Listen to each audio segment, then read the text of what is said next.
Good morning, everybody. If you are in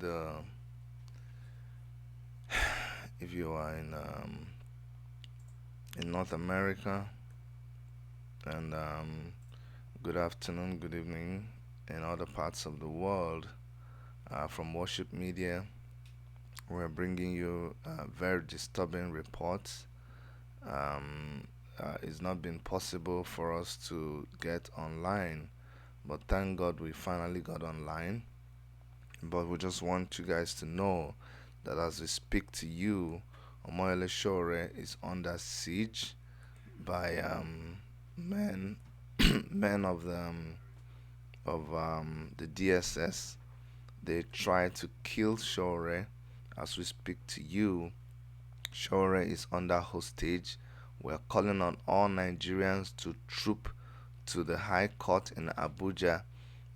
They tried to kill him, they tried to rearrest him, they strangled him, but lawyers threw themselves on him. Lawyers threw themselves on him. The police threw themselves on him. Civil defense threw themselves on him.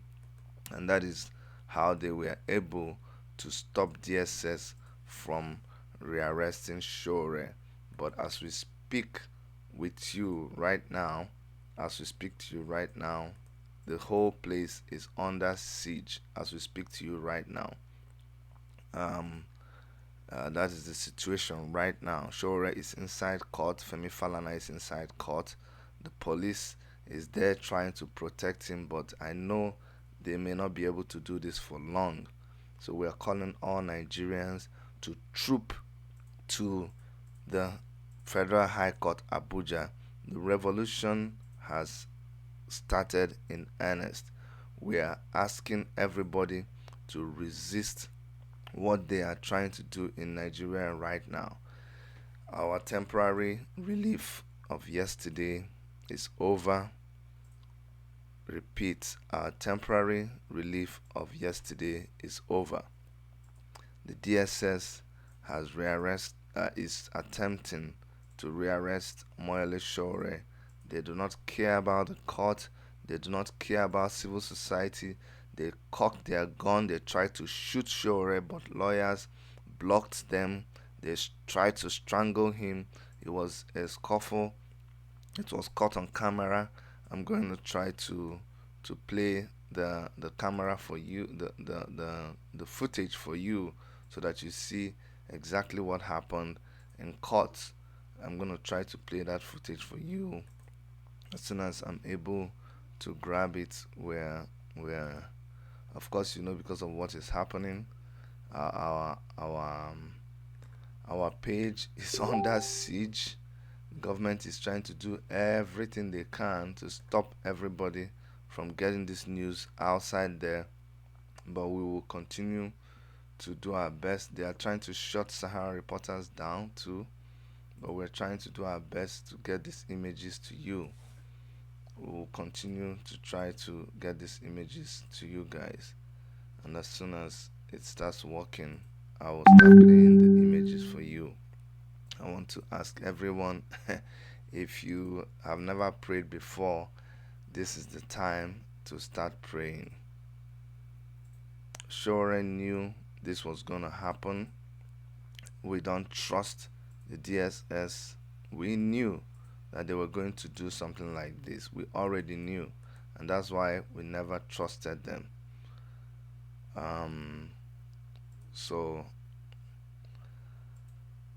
it is what it is. We are all under siege as I speak. We are all under siege.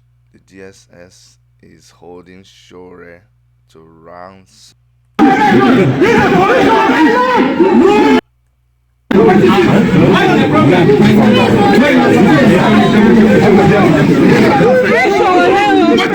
What is the problem?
Hello.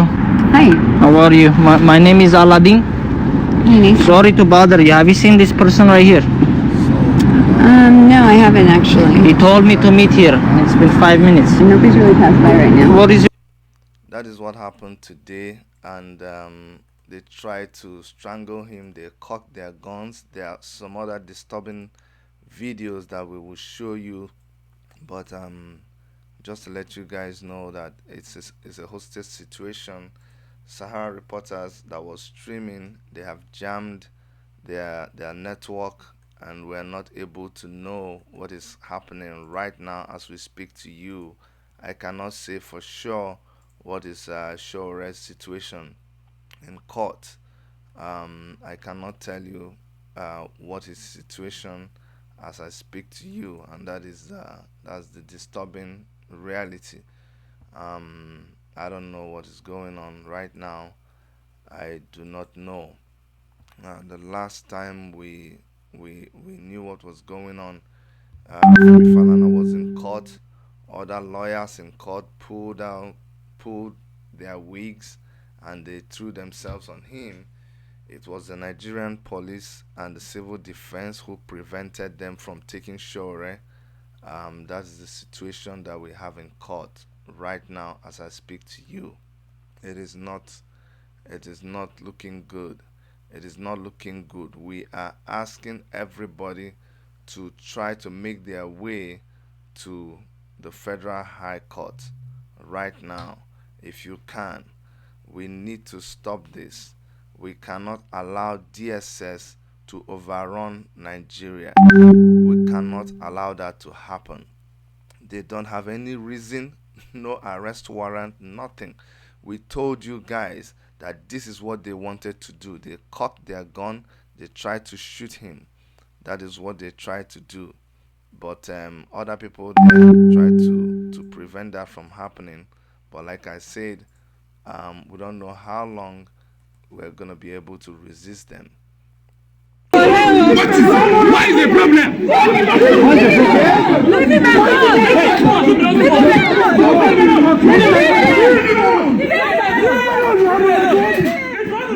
You're currently watching video footage of DSS trying to rearrest Shore right inside the court premises, and it took our gallant taking back movement men, Oshokes, Femi, and A3, they threw and Juwan, they threw themselves at Shore, and the police, I can see the lawyers threw themselves on him. They resisted our food in blue. Today it's food in black. This is what we are talking about. This is civilians taking their country back. This is civilians taking their country back.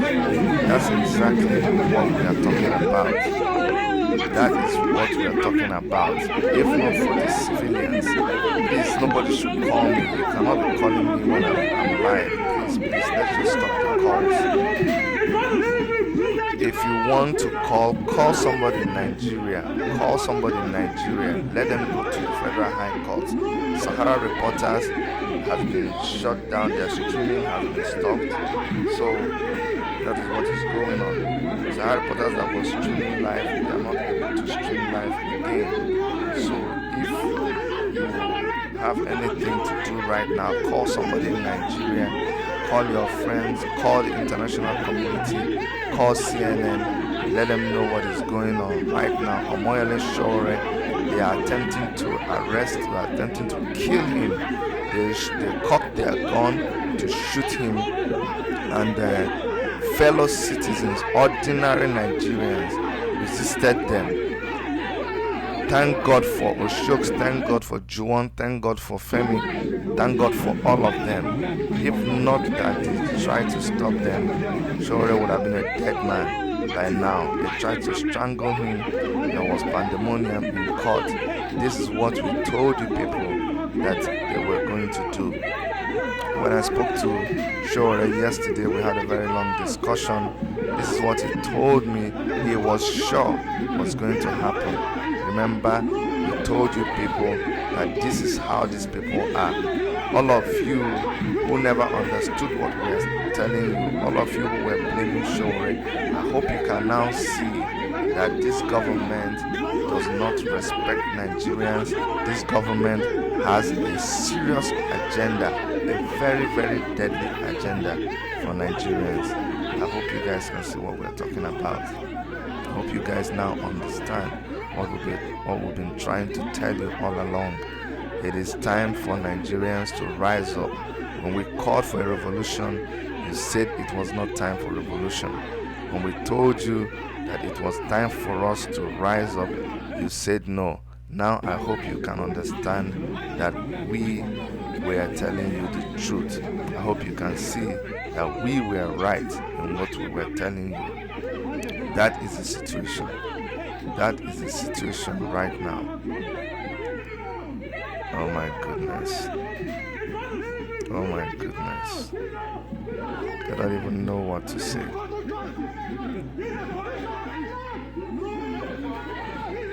don't even know what to say. Again, this is the situation in Nigeria right now. This is the situation we have in our country. I'm going to try to play you another video. And that is what is already going on. You will recall that I did inform the court that the order was obeyed yesterday, and that there are new moves to file a new charge. The prosecutor or the prosecution team said in the open court that no such information is available to them. But here we are now. The court is being prevented from carrying out its normal duty because there was a move to forcefully take them away from it. As officers of the court, we are going to take appropriate steps. As a matter of fact, we have a sister case in court number 5, where we are also challenging the illegal detention of our clients by the state security service. But I can assure you, what happened or what is happening now will not go away unchallenged. We either run this country on the platform of the rule of law, or we resort to gangsterism, which is what is going on. But we're not going to allow it. Because we fought against military dictators, including General Muhammadu Buhari, and defeated all of them. Yes. All. So you're telling Nigeria Under a democratically elected government, we are not going to allow anybody, no matter how highly paid, to put the rule of law or to treat the rule of law with disdain. Have to comply with the order of court, right? What is therefore required is for the state security service to allow our clients to enjoy their limited freedom, because both of them have been restricted to Abuja. That Mr. Showore, they are abducted in the premises of the court, and that is what is already going on. You will recall that I did inform the court that the order was obeyed yesterday, and that there are new moves to file a new charge.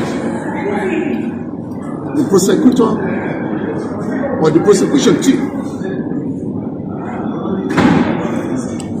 said in the open court that no such information is available to them. But here we are now. The court is being prevented from carrying out its normal duty because there was a means to forcefully take them away from it.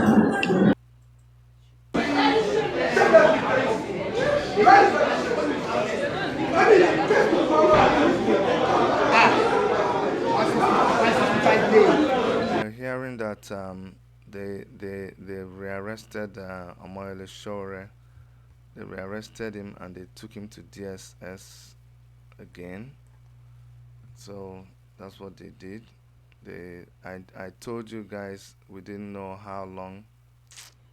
Oh Jesus Christ. Anyway.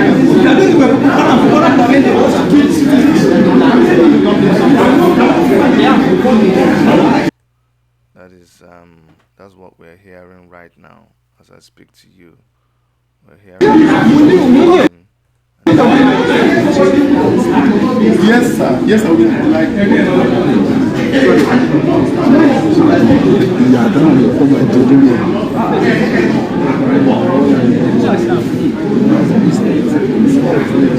So the latest is that One thing I must assure you, Baba, you are doing the right thing. And you are confident for it. We are behind you. You are saying don't talk. You are blocking you, say don't talk. Ladies and gentlemen, Who is speaking a date when they want to kill us? when we are inside the courtroom, we are inside the courtroom in Abuja. We are granted bail and we return to court as requested by the judge to continue our trial.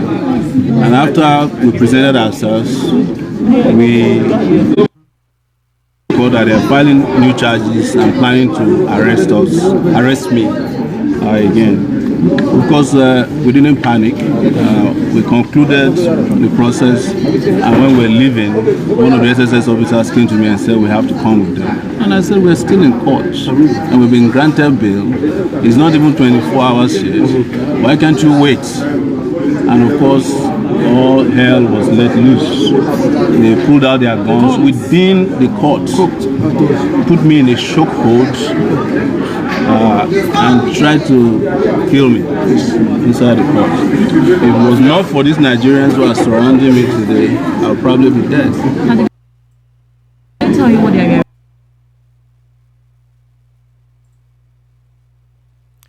right now Nothing, we are not aware. I left them yesterday. I've been there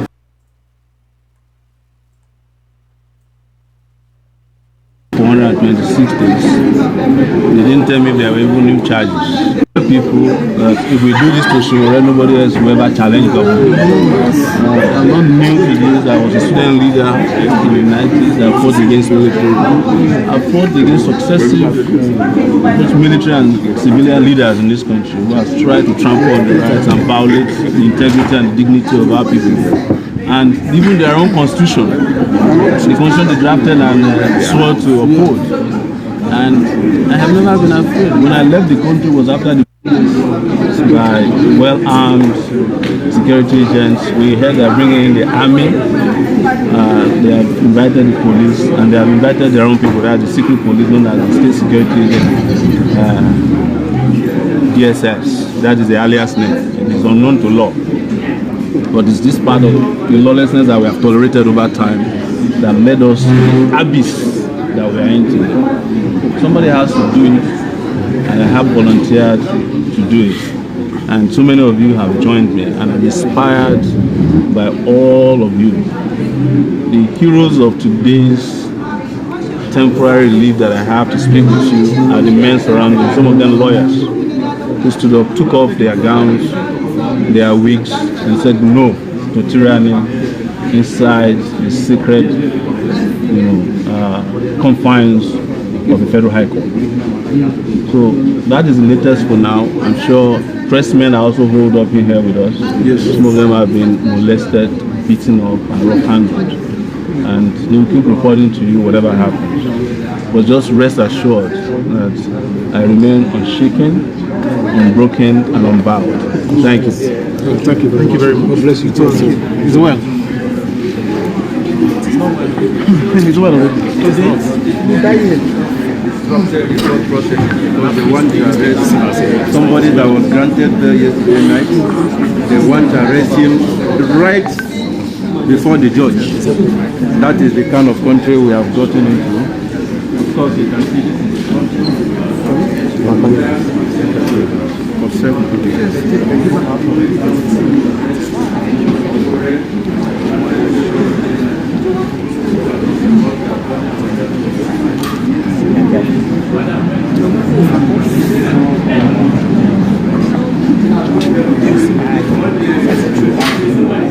There's police.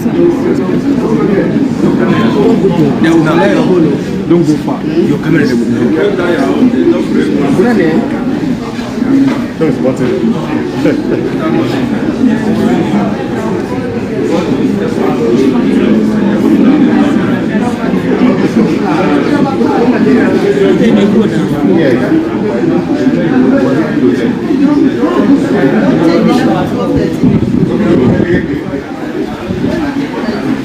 Hi from Sahara TV. We're currently at the Federal High Court in Abuja, where men of the Department of State Services, the DSS, is currently laying siege to courtroom 7, that is the courtroom of Justice Ijeoma Ojukwu.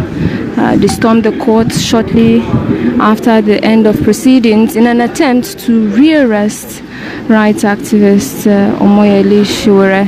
He, however, resisted arrest as attempts were made to strangle him. The DSS cocked his guns and attempted to shoot, but Sowore was barricaded by men of the Nigerian police. He was barricaded by lawyers and also journalists who threw themselves on him and said that they were not going to allow him be rearrested.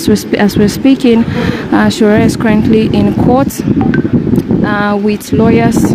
This is a hostage situation. There are lawyers inside. There are journalists who can't leave. There are men of the Nigerian police who are protecting these people. And just outside, I'll just show you the door in a minute. Just at that door, men of the DSS are standing outside and waiting to rearrest. Omoyele Sowore. So this is a hostage situation. This is a standoff. We're hearing that there's been a call for reinforcement by men of the Nigerian army, and but the police is standing on guard and protecting every citizen. You can see also men of the Nigerian civil defense protecting Sowore, protecting journalists and lawyers who are also. Just to let you guys know that the video clip you're watching was long before they rearrested Omoyele Sowore. This was before they arrested him. The latest is that right now Omoyele Sowore has been rearrested by the DSS. We don't know where they took him to. Maybe they took him to their detention facility.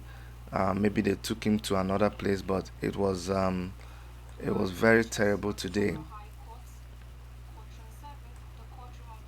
Ijeoma Ojukwu, who granted Sowore bail. We're seeing this is a hostage situation. The DSS are outside. There was an attempt to rearrest Sowore. In the process, he was strangled, save for the men of the Nigerian police who threw themselves on him. Journalists also did same, and some lawyers who were about to leave court threw themselves on him, and that was how the arrest was resisted. But as it stands now, there is a standoff with the Nigerian police protecting and the Nigerian Civil Defense Corps protecting citizens inside the courtroom, while the DSS is just outside that door.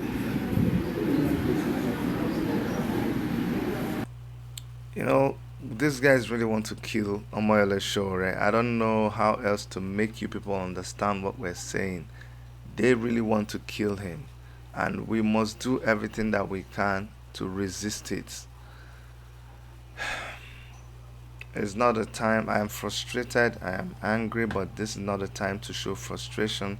This is a time for us to really understand and plan what to do, I'm going to place a call and find out what exactly is going on there in Nigeria. But the latest I'm hearing is that Omoyele Sowore has been rearrested by the DSS. There was an attempt to try to prevent his rearrest, but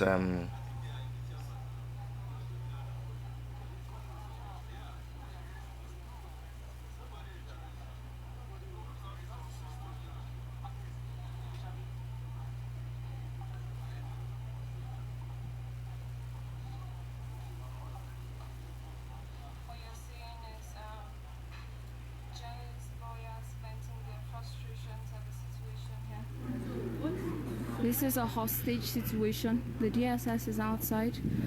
All men of the Nigerian Civil Defense Corps and the Nigerian Police are protecting lawyers, journalists, and Omoyele Sowore inside courtroom 7 of the Federal High Court in Abuja.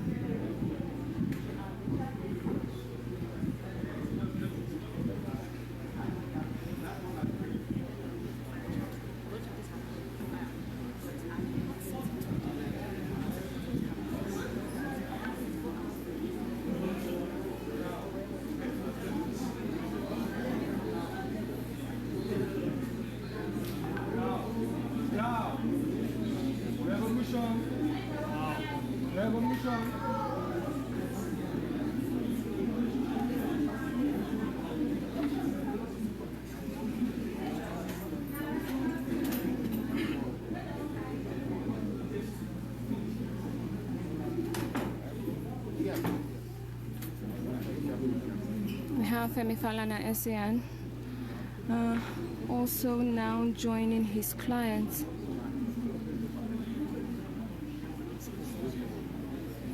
They are picking me and joining.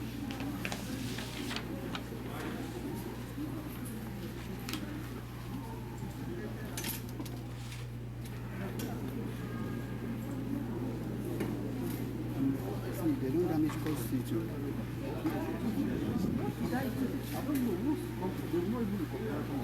She asked who I was. I told her the medium I work for.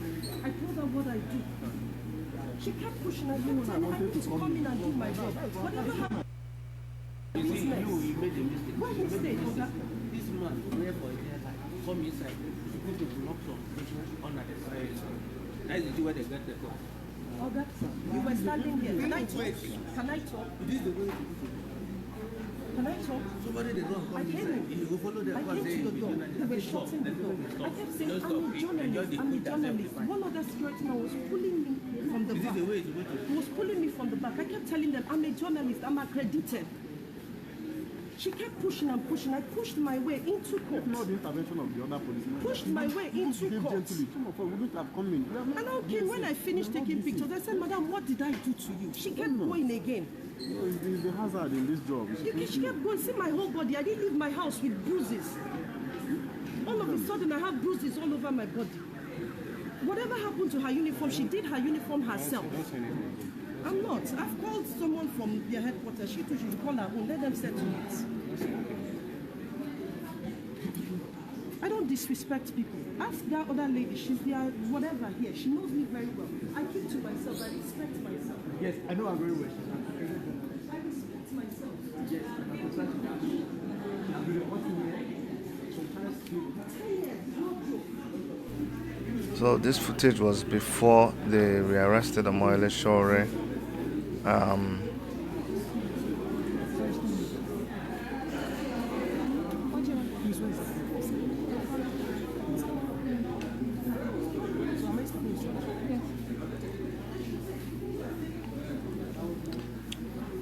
So like I told you, they have rearrested Omoyele Sowore. That's the latest that we have. I am going to play you footage that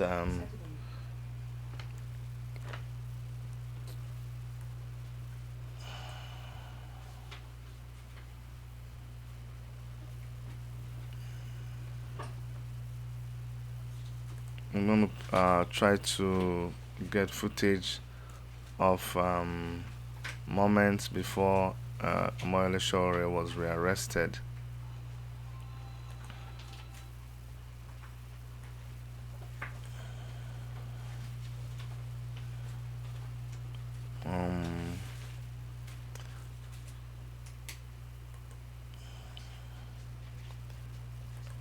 I'm gonna try to get you footage of just moments before he was rearrested by DSS.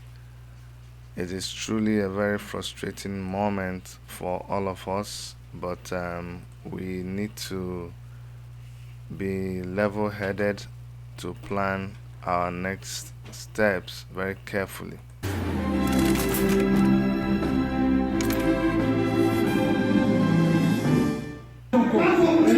Now they are showing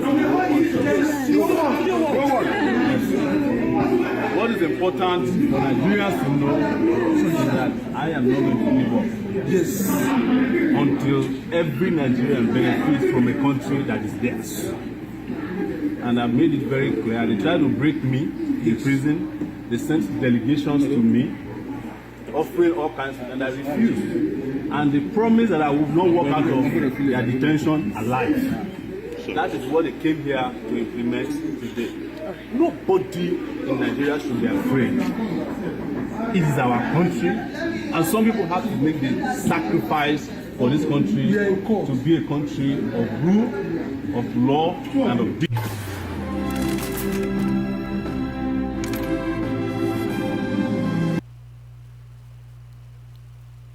So that was Sowore's speech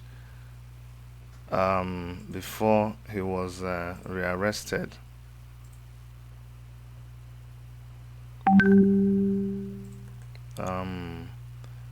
Like I said, that's the speech that he made before they rearrested him. I'm gonna try to play it again.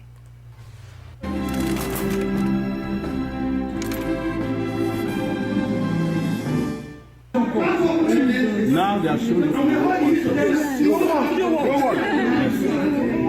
what is important for Nigerians to know is that I am not going to give up. Yes. Until every Nigerian benefits from a country that is theirs. And I've made it very clear. They tried to break me in prison. They sent delegations to me, offering all kinds of, and I refused. And they promised that I would not walk out of their detention alive. That is what they came here to implement today. Nobody in Nigeria should be afraid. It is our country, and some people have to make the sacrifice for this country to be a country of rule, of law, and of dignity.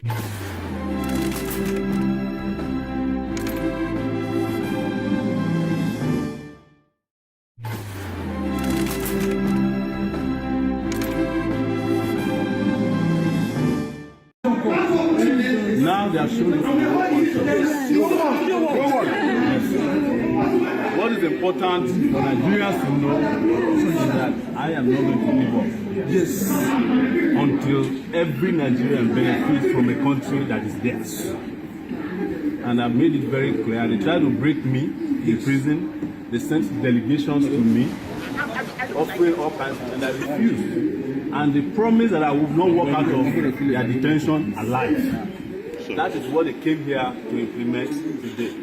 Nobody in Nigeria should be afraid. It is our country, and some people have to make the sacrifice for this country to be a country. Okay, so as we told you, these were speeches that Omoyele Sowore made before the DSS finally rearrested him. I'm gonna try to play you guys a clip of when he was actually rearrested at the High Court in Abuja. So yeah, that's the situation we have right now in Nigeria. We have become, please, I don't want anybody to be calling me right now. There's no way I can be trying to manage this and actually receive calls. please, if you're watching, don't call me. I don't know how people can be calling me now. I cannot receive any calls, please. Nobody should try to call me, guys. Let me try to focus and bring these footages, but I cannot pick any calls now, please. And when you're calling, it's jamming our signals. Our signals is already under siege by people trying to stop us from transmitting. So please, do not try to call me. Do not try to come into our frequency to try to call me. Whatever information I have, I'm giving it out publicly. So I'm gonna transmit a video of Omoyele Sowore before when he was rearrested. That's what I'm gonna try to play right now.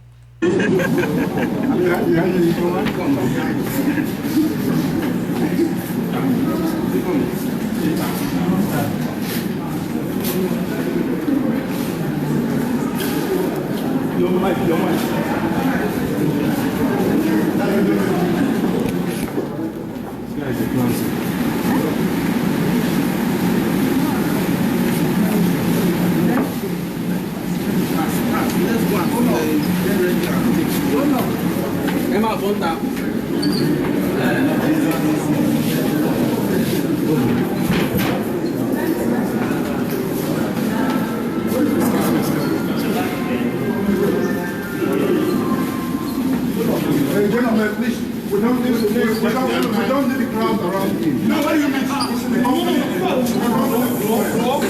I don't know you. This is there's no law. They suspended the law. There's no law. There's no law. They suspended the law. There's no law. There is no law now. Let them take this country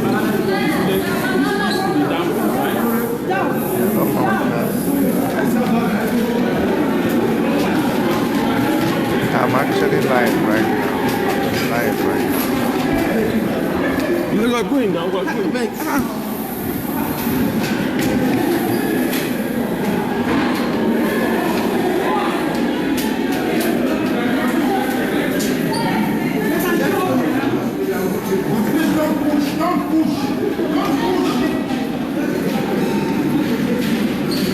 Is he coming in?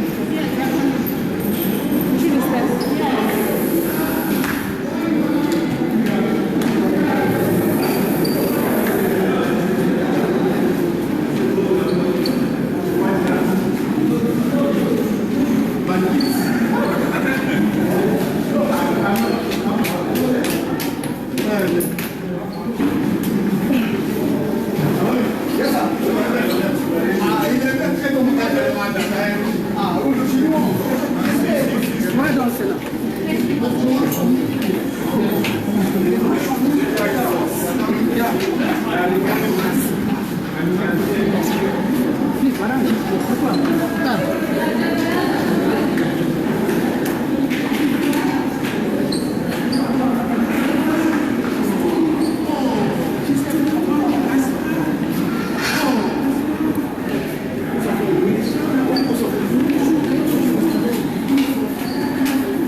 Come now, let's go.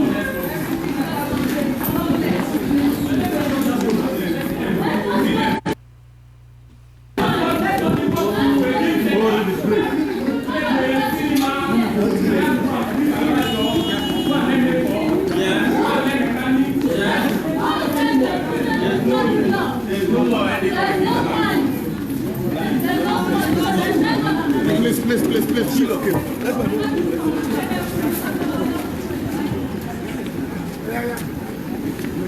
Sit down. Sit down.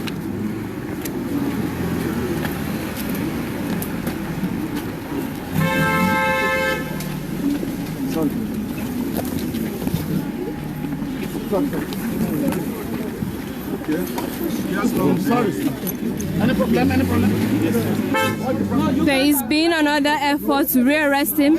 As you can see, it's a standoff between Femi Falana SAN as well as men of the Department of State Services. Are you not Nigerian? So now don't get it again. No. You're gone. Who is your head? You want to don't mind this.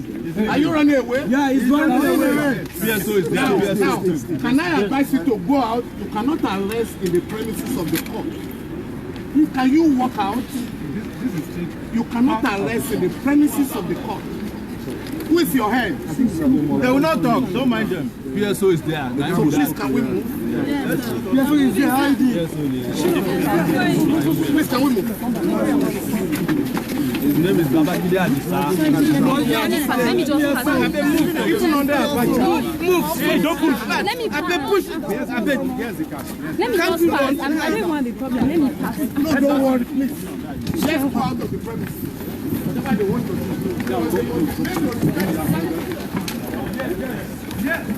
There is currently a standoff between men of the Department of State Services and human rights lawyer Femi Falana and his clients and Olawale Mandate Bakare. There is a standoff. The men are armed to the teeth with a car to arrest Sahara and Bakare after they had been granted bail. And there is also Sahara, who is being prevented from being rearrested.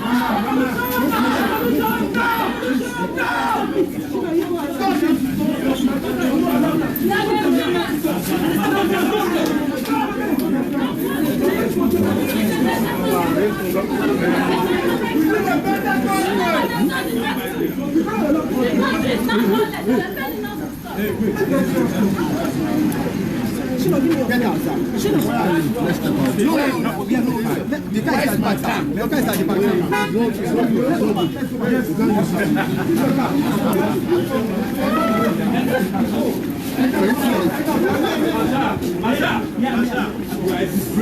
Masha. He knows already. He knows already to kill me. Wow, this guy! He knows already.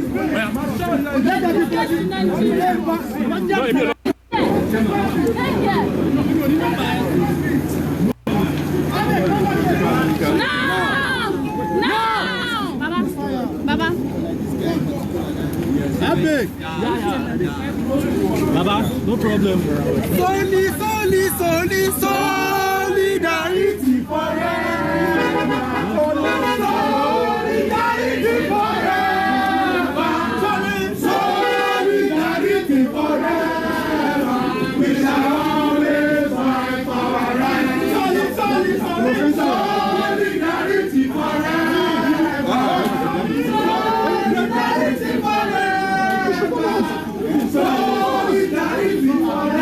There is another standoff going on. Men of the Department of State Services and the car of rights activist Femi Falana, they are preventing him from leaving the premises of the Federal High Court in an attempt to rearrest Omoyele Sowore. Thank you.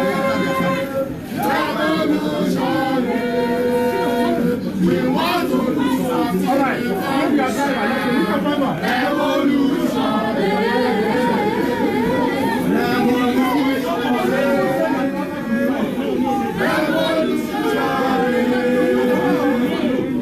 This is a standoff, a hostage situation you're witnessing live from the Federal High Court in Abuja. This is an attempt to rearrest right activist Omoyele Sowore barely 24 hours after he was granted bail by the Department of State Services.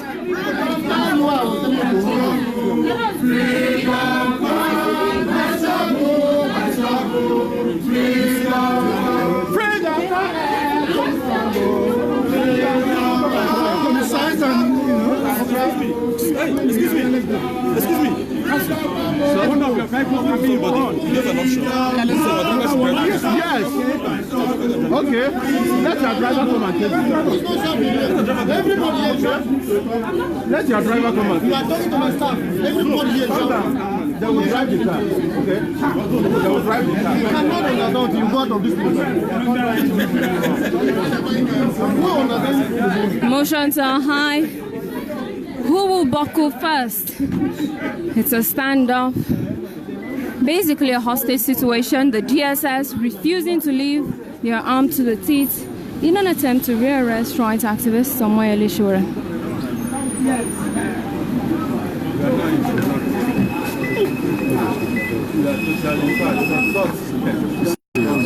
If it's like this, nobody is security operatives are allowing Nigeria from the which is gone. Freedom of movement and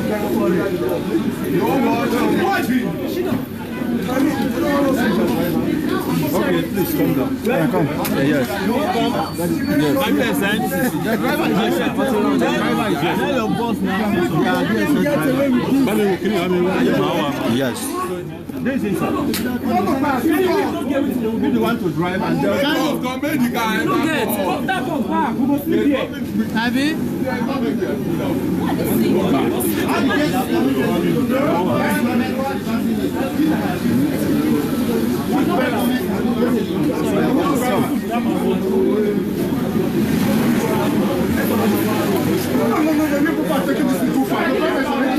see your driver here. This is your driver. Is he not one of you? Papa. Please. Enough is enough.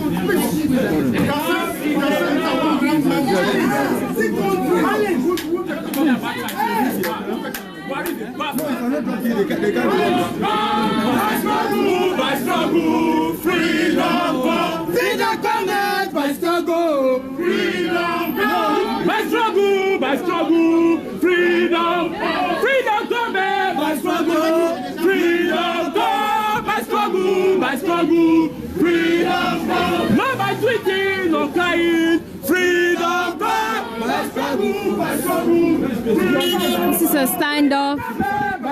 This is a standoff. A DSS driver has now invaded the car of rights lawyer Femi Falana. We don't know what will happen. How many people DSS go kill?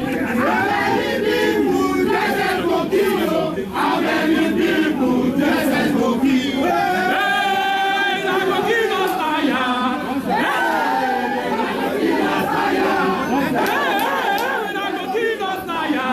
How many people DSS go kill? We fight us down. We fight people go kill. Hey.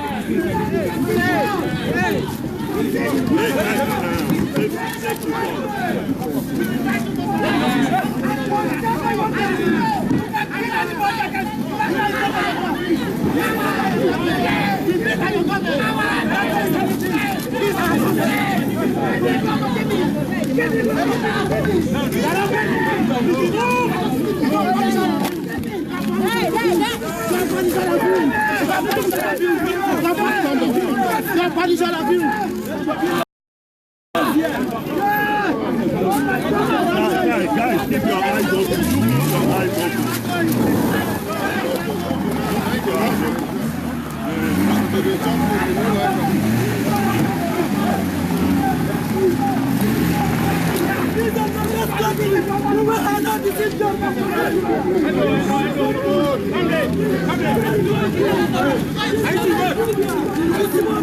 These are live scenes from the Federal High Court in Abuja, where Showere is now being whisked, apparently, back to DSS detention.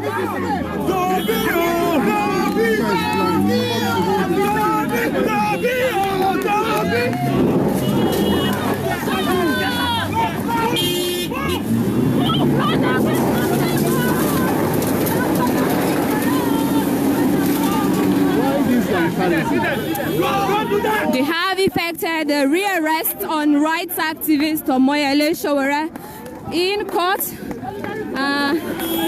That is what has transpired. The DSS has succeeded in what seems like a rearrest of Omoyele. Omoyele Sowore, and they have driven off to the headquarters of the DSS, a few kilometers from the Federal High Court in Abuja. And this is what's happening. First, there was an attempt to rearrest him. Lawyers, journalists, people who were in court staff, everybody rallied. They threw themselves on Sowore to prevent his rearrest. Sowore came out with his lawyer Femi Falana in an attempt to leave and to enforce their rights as a free man because he has been granted bail by the court. But they were ambushed by DSS men who were armed to the teeth. It seems they have succeeded in effecting the rearrest, and they have zoomed up again with right activists in a Gestapo manner to the headquarters of the DSS, barely 24 hours after the right activists regained freedom. These are chaotic scenes that you're viewing from the Federal High Court, live images reaching you. What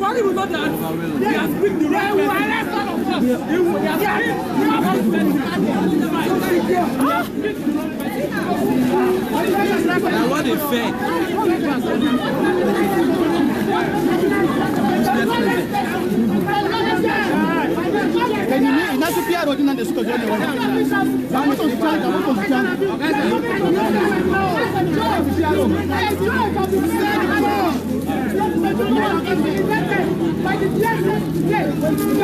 God and the court and sent her away from the court. This is a lawless nation. This is a lawless nation. You can't get there watching my election. We're the enemy no matter what, we shall not surrender this country to anyone. No. Nigeria belongs to us.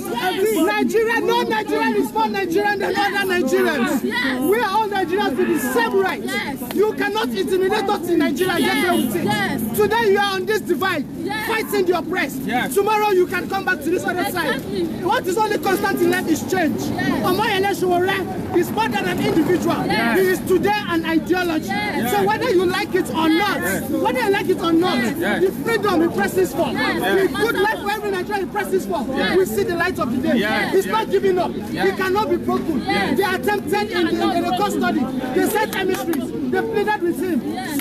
Surrender what you believe, but he said no. He's too tall until justice prevails. Yes. And they have just truncated justice. We got yesterday, but no problem.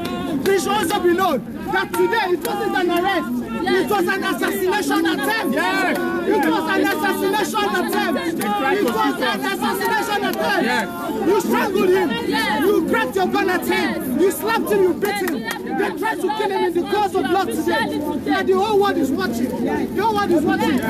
Live pictures of chaos, dust, and, you know, scenes of defiance, lawlessness. It's a mix and match of emotions between both sides in the battle for what some are describing as the battle of the soul for Nigeria. There has just been a rearrest of rights activist Omoyele Sowore in court, in open court, after he was granted bail barely 24 hours ago. He was granted bail at about 5 p.m.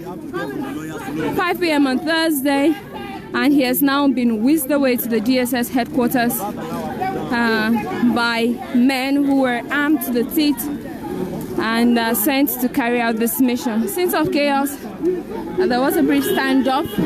There was an attempt to strangle Sowore at some point, which was foiled by the police, which was foiled by journalists and some lawyers who threw themselves on Sowore and formed a human shield about him to prevent his rearrest. So this is the situation. This is what is happening. And they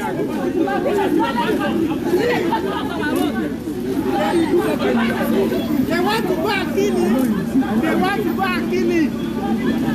That's their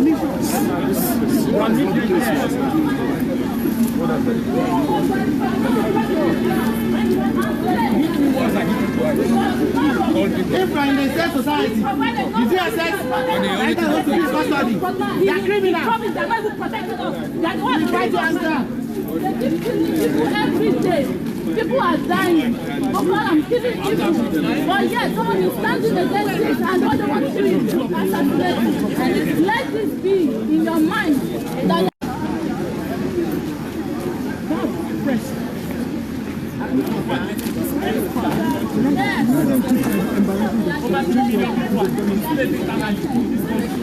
All right, so we're now joined by, what are your thoughts about what has transpired? It's just unfortunate. We are in a very bad place as a country. We are no longer practicing democracy. This is a full military regime. And my appeal to President Muhammadu Buhari is for him to suspend the constitution, close the National Assembly, house the jurisdiction of the court so that he can take full control of our judiciary, he can take full control of our legislature, and that's my appeal to President Muhammadu Buhari. President Muhammadu Buhari is a tyrant. He's an unrepentant tyrant. He cannot change. He's not capable of change. And President Buhari is going to destroy this country. Before he finishes his term, he's going to destroy this country. I'm appealing to President Muhammadu Buhari, General Muhammadu Buhari, to suspend the constitution, to ask the jurisdiction of the court so that he can become the supreme leader of Nigeria. That is the only way forward in moving forward. Because this is not a democracy. This cannot be a democracy. Because how do you explain a situation where the president is supervising unconstitutional means to ask jurisdiction of the court in a constitutional democracy? It is unacceptable.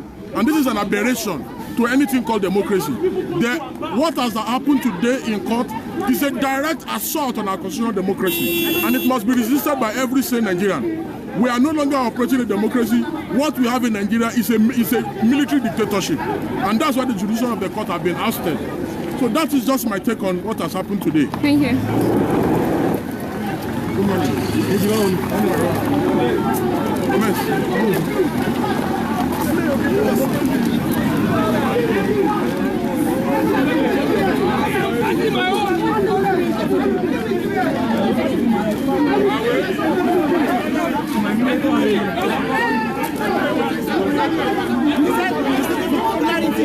Popularity for what?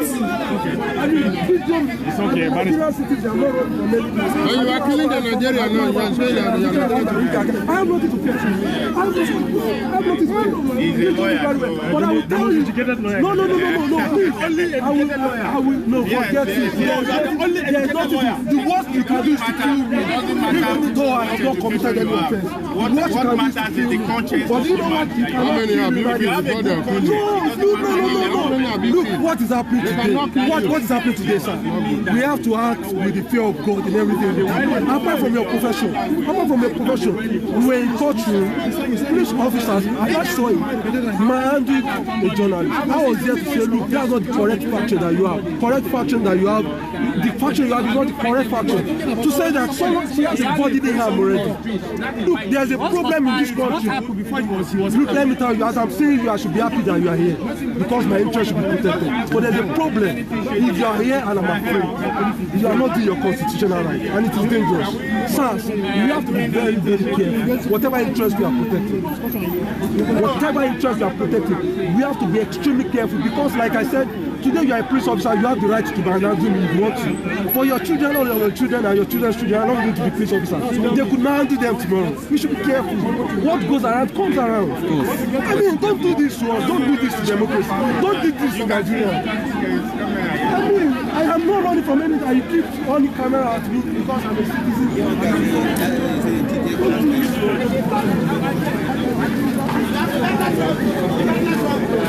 Collins!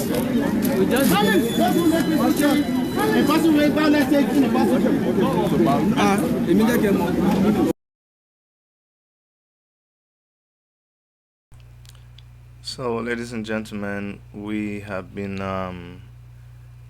bringing you images from the Federal High Court in Abuja, where the DSS abducted Omoyele Sowore again for no reason at all. This is what we told you guys. We suspected was going to happen, and it eventually happened. You know, it's very unfortunate. Nigeria, as we know it, is completely finished. we were saying it, and that's just what it is. The hope of Nigeria is I don't even know what to say. The temporary relief that we had yesterday, we were having that relief with a lot of caution, and it was as if the dangerous thing is what they've come to accept in Nigeria, because supporters of Muhammad Buhari, APC people all over the internet yesterday, they were saying that, oh, don't worry, he'll soon be rearrested. In fact, there was something, someone posted, someone posted, someone posted, someone shared a post on their page, and this is a supporter of Muhammad Buhari and APC. They shared a post where they were saying, don't worry, we know that he will soon be rearrested, and that really got us very, very worried that if people that were civilians were sharing that kind of post, that means they know something that we do not know. Okay, and that is to say that they already were, sharing this notion that they would still rearrest him. They were sharing that notion, and that's what they ended up implementing. That is the situation in our country, a situation where they have entirely, that is, this country is entirely gone. It is entirely gone. A certain group of people have taken over this country, and they are running it the way they like, and they are so relaxed about it. They are not ashamed about it. There is it's not even it's very pathetic. It's like a coordinated attempt to just take over this country, as it were. Now, what remains for people who still believe in the rule of law, for people who still think there is something salvageable, what it remains for us to do is to resist them however we can. And this is just a call to everybody. We just need to resist these people. We cannot, for the sake of our children. I saw a lawyer there talking to a policeman, and he was telling the policeman that, hey, listen, you may be in uniform and you may be protecting your own interest, the interest of your boss, but you forget that your own children are not policemen. Your own children walk the streets of Nigeria. Your own children are not protected. And the guy couldn't say anything. Well, that is the situation in Nigeria. People have been brainwashed. Yes, I will. I'm going to share with you what another person had shared.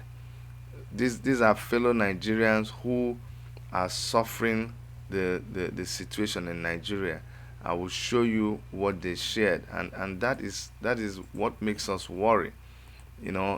Whether this thing that we're doing, people actually understand it, or whether it is even worth it in the first place. Because the same people that you're trying to protect, the same people that you're fighting for, the way they react to situations, it's just baffling. It's very, very baffling. I'm trying to upload this image, and when you see this image, you'll be able to understand what exactly I am saying, and maybe you help me assess the situation. Yes, I'm going to try to bring up that image, and when you see the image, maybe you will understand what I'm saying, because I'm confused. The reason for my confusion is when you see human beings that are people people that exist inside the country Nigeria, the same people that we are worried about their situation, the same people that we say they are suffering, you want to see their reaction towards Showere's arrest, and you're thinking, come, are there some people that know something that we do not know?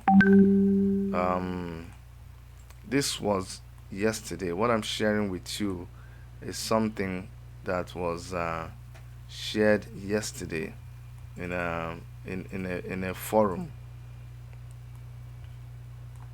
Hold on.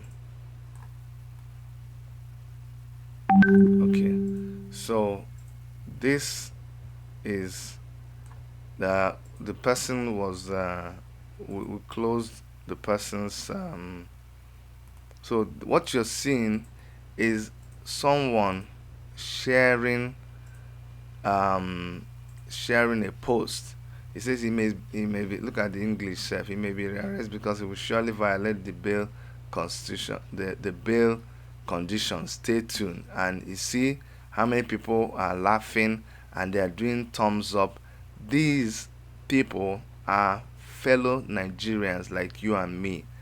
This is what they were sharing amongst themselves. This is just to let you know that there are tons of enemies within us. These are the people who don't even care about Nigeria. I don't know what the kind of air they breathe. I don't know what runs, whether it is blood that runs in their veins. When I saw this, they covered this person's name because they know how this person, how we would have treated this person online. So they covered this person's name, so we don't even know who it is. But this person was sharing this in a group. So there are people amongst us who don't even they don't even see these things the way you see it. You think there's trouble, they think there is no trouble. They think everything is okay. They like the way things are going. They don't see anything wrong with it. In fact, they are surprised. They are wondering, why are we complaining? Why are we making it such a big deal? To them, it's not a big deal. It's really not a big deal. They don't see any reason why we should be complaining. They don't see any reason why we should be worried about what is going on. And it is very, very pathetic. It is very, very, very pathetic. um, the videos that we watch today, they are the kind of things that turn your tummy.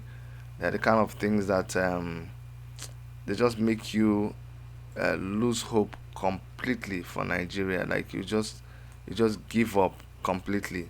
But a lot of us, we vowed not to give up, not just for our sake, for the sake of people back home, for the sake of our unborn generation. Because I mean, wherever we stay now, wherever we live, we are people who have roots. We have where we're coming from. I've met a lot of my friends who come from other cultures who they don't have an attachment to where they come from.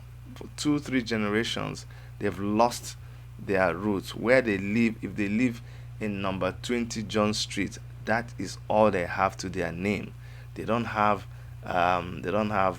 any lineage. They don't have any family history. They just read about their family history. They don't know where their uncles are, where their aunties are. They don't lay any claim to. They don't have any peace that they can say this is their ancestral land. But that is different. It is different from us. We are people who have roots. We're people who identify with where we're coming from. So we cannot give up.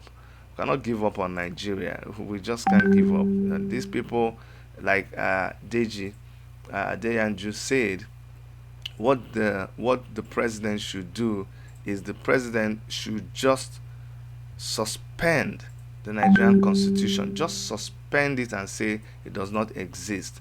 Then, not just suspending the Nigerian constitution, the president should take over the Senate, which he has already taken over. When people were rejoicing that APC took over, won all the seats captured all the seats in the Senate because it is the blood of Nigerians. With the blood of Nigerians, they ascended to the hierarchy of the Senate. It is with the blood of Nigerians, the recent one you saw in Kogi State, where they killed people, where they I need for people to understand what is happening. And you know, the thing there is, it looks like it is we that are outside this country that are able to see Nigeria for what it is. Now listen to me. If people, if only listen, if only people could understand, as I was just talking about the Kogi elections, I don't know if you saw clips of people being shot at. They were just the same Hilux that you saw the DSS and the police driving. The same Hilux will come into a polling station. People will jump out. They will shoot guns. Police will be there. Police will not do anything. These are not hoodlums. They call them thugs, but they are not. They are people from state security. They are organized security from the government. They shoot live ammunition. They cut away the ballot boxes. They scatter them. They throw them all over the place. People run away.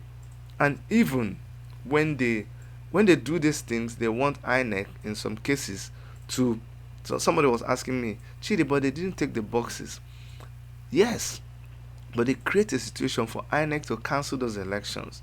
INEC will now cancel those elections and call for a rerun. How many of you know that ordinary citizens, those women that you see coming out, because mostly it's women and the elderly that come out to vote, because the young people have left all these places. They are busy trying to earn a living for themselves. They are busy hustling. What makes you think that these elderly people will come out to vote when there's a rerun of election?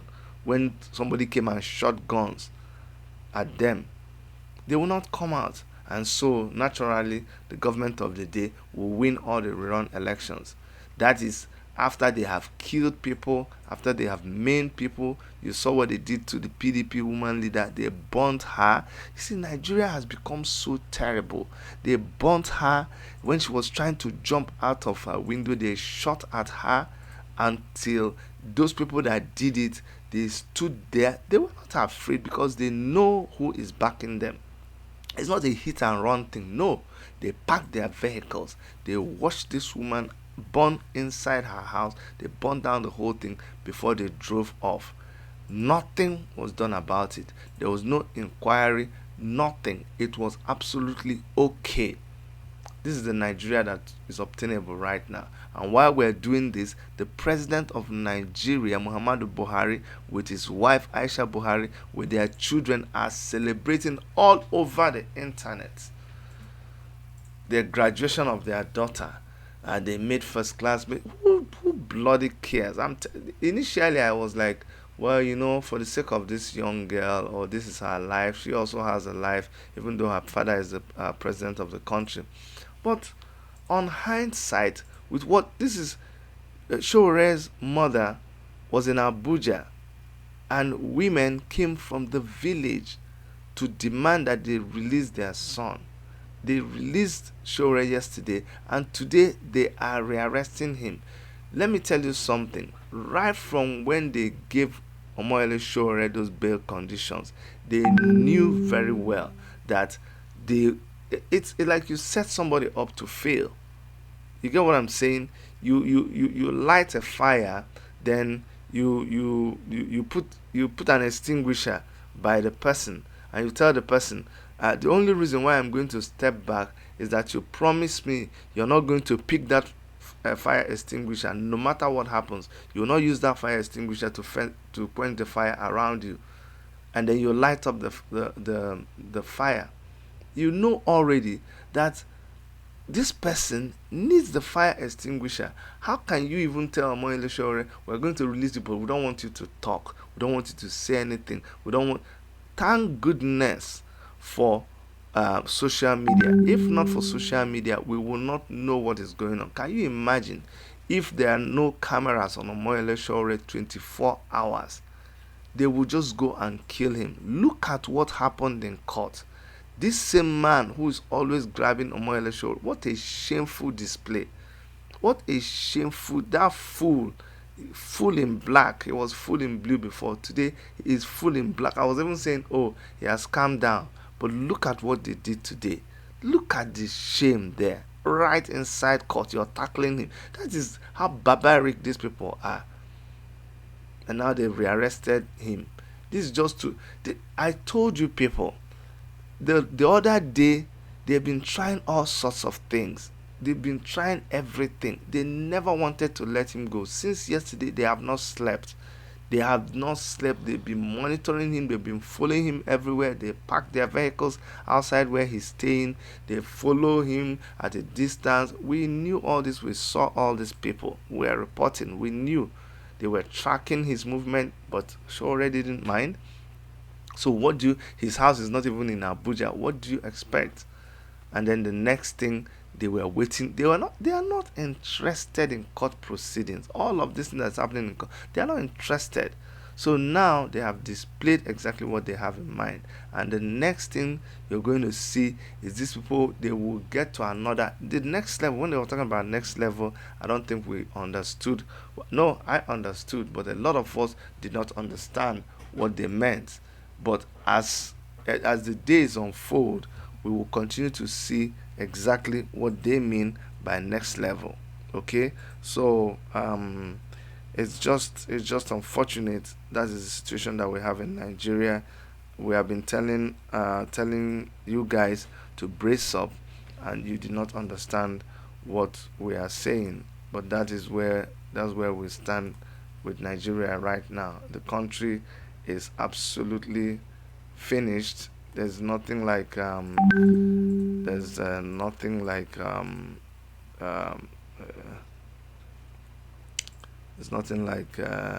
Nigeria anymore. I'm gonna bring you guys another image just to fill you in, because we did not follow the court proceedings today live. So what we're trying to do is to bring you the images, some clips that we all missed. Yesterday was so hectic for us. We stayed awake all through, but at some point we couldn't continue. But I wanted to show you the situation in court just before this whole thing happened. That's what I'm gonna try to show you guys. Just give me a second, and we'll play these clips for you. This is the situation before Sowore was rearrested.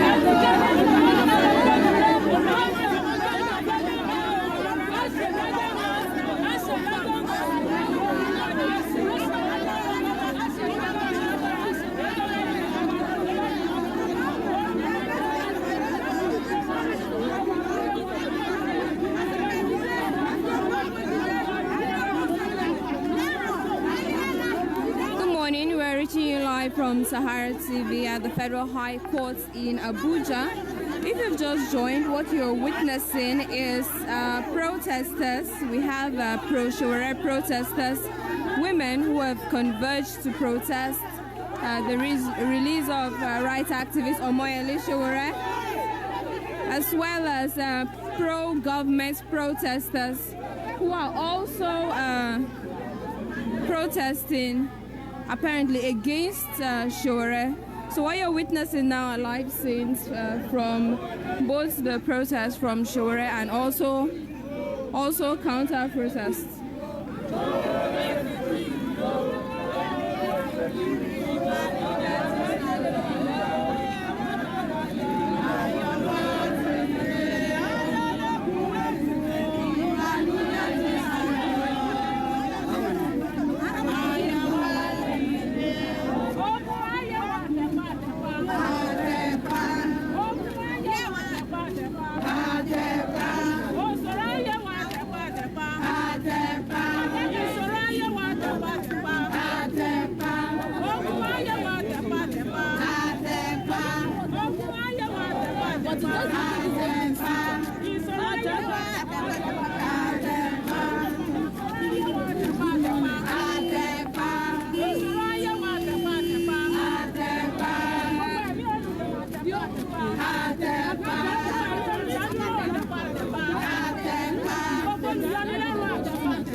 borí wa mọ́ o.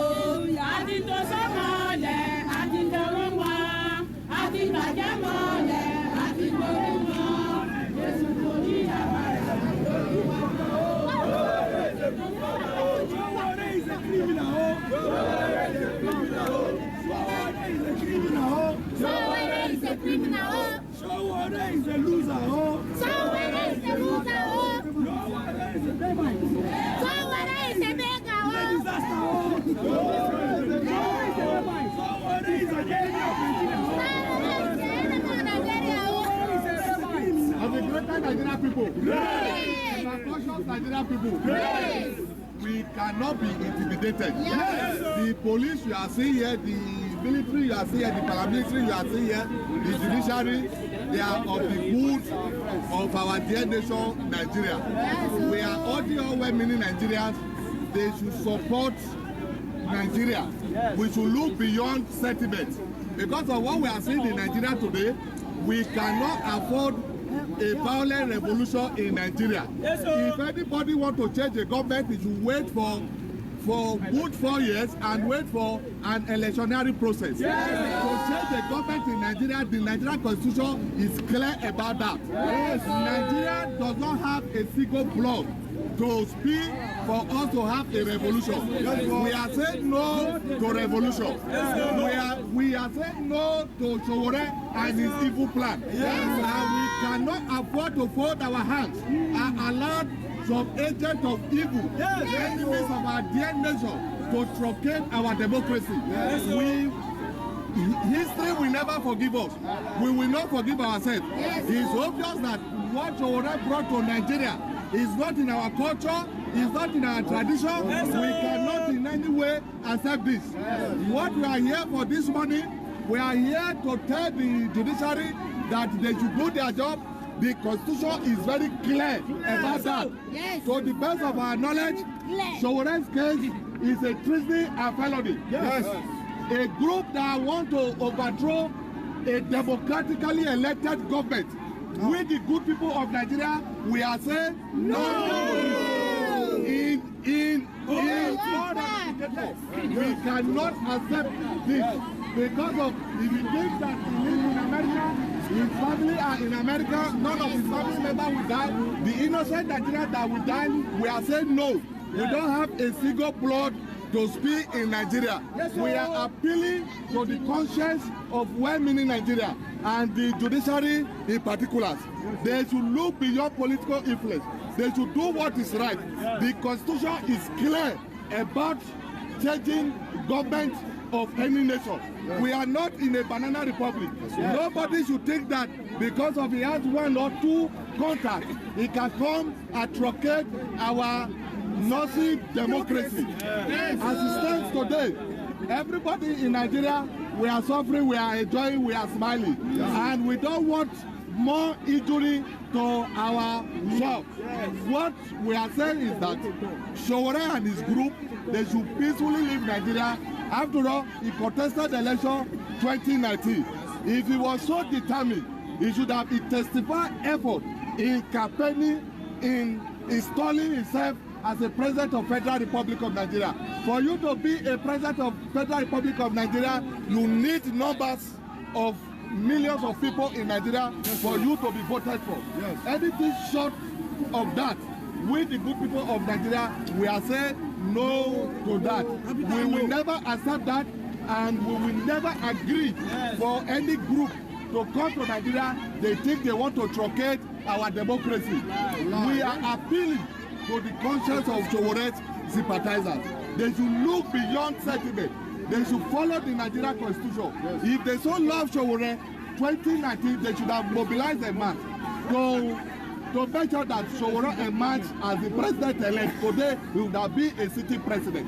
For him to have failed the election, and suddenly he is coming through the backyard door, telling us that, oh, there is need for us to carry out a revolution.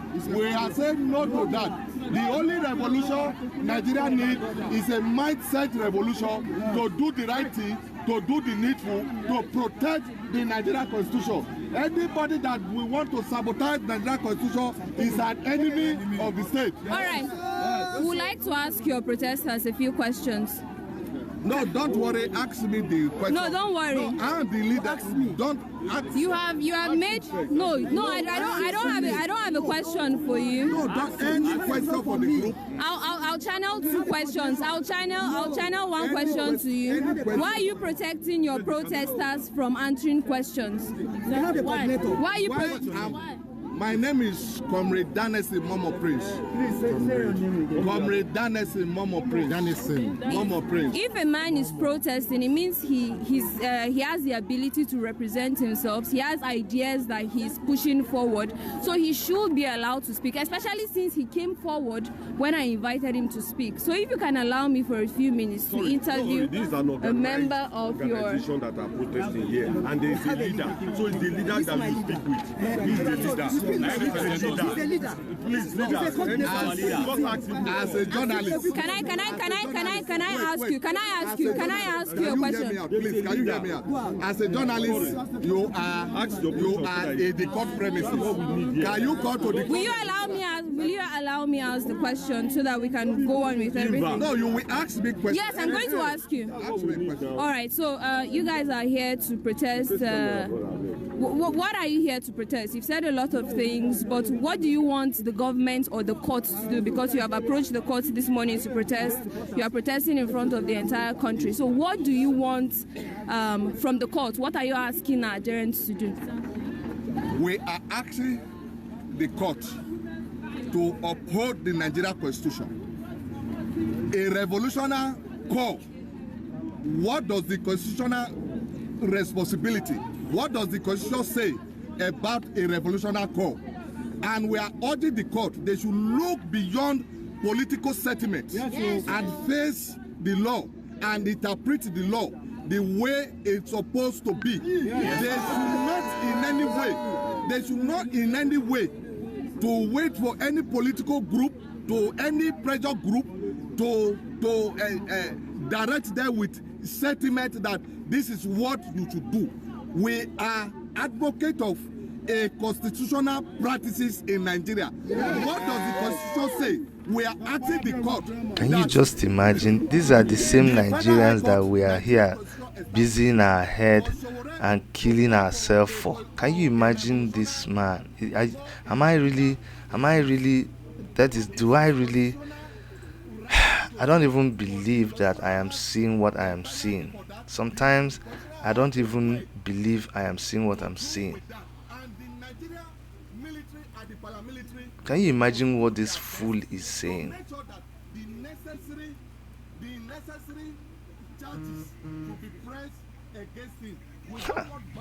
Can you imagine? Our message to the entire Nigeria and the entire world. We know the world are watching. Our message is that we should be law-abiding and face in Nigeria rules and regulations squarely. Anybody that is coming short of that is an enemy of Nigeria. So without calling for revolution, we declare him as enemy of Nigeria. You see the people that are killing. This is guidance of democracy. Your name, sir? My name is Comrade Danesi Momo Prince. Thank you very much. Thank you. Nigerian people.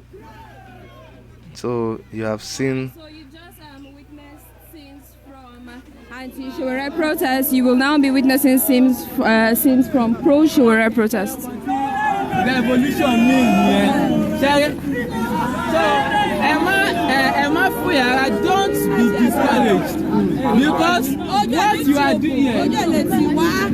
are doing here as women is quite historic, and we always say there can never be liberation of our society without the liberation of the women. As you can see, there are no men around us here. The men have been protesting, they've been resisting, and because of their protestation for good governance, they've been met with tear gases. Their placards have been confronted with guns. Their voices have been suppressed by tear gas.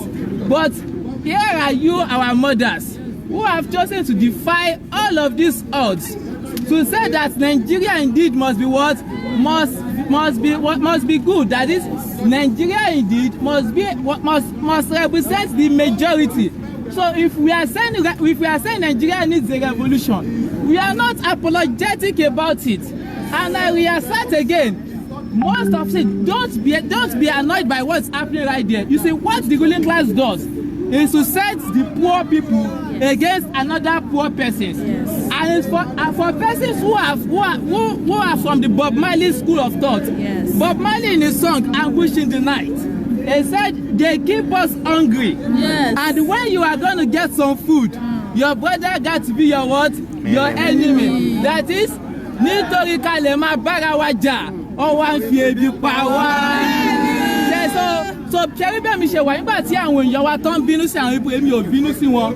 Ebi mo sọ pé rent tí ebi fi pọ̀ ń lù yóò pọ̀ gidi gan. In fact, so gbogbo nǹkan tó ń ṣẹlẹ̀ nìyẹn.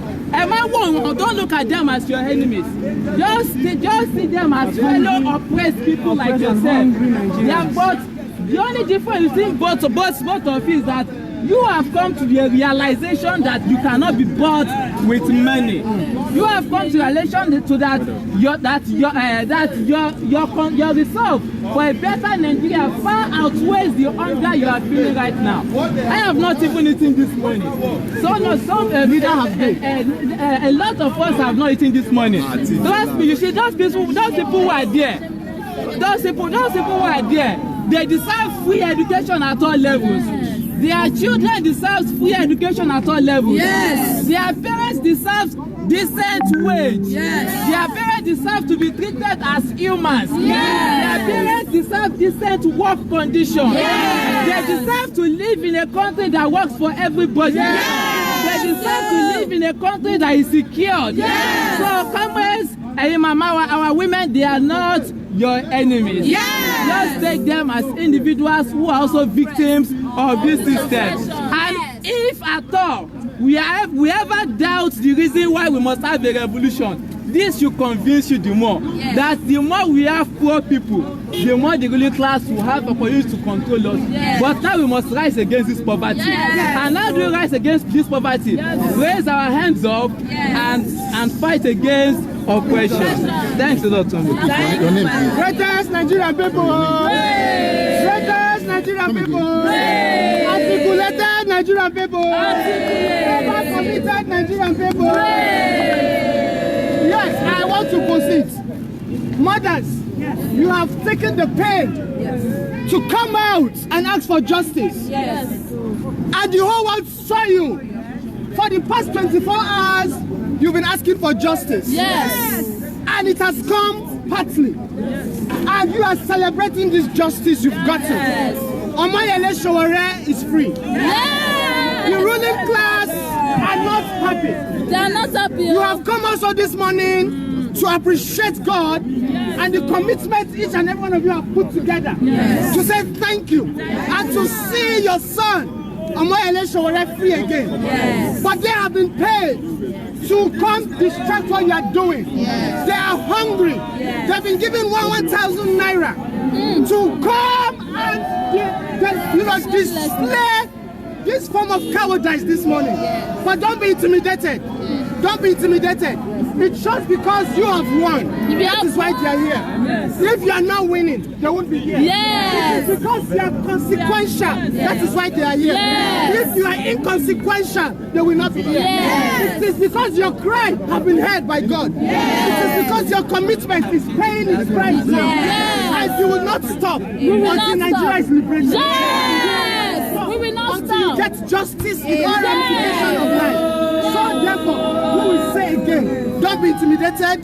Don't be moved by what they do. Yes. These are your children too. Yes. They are hungry. They are hungry. To come to what they are doing. Yes. Some will get 500. Some will get 1,000. But tell me, how much will that money go? But these are mothers who have traveled kilometers away to this place to show solidarity, to stand for what is right. These are mothers who look at the future of their children. Those of us, your children, and so you want it better for us. Thank you very much for standing strong.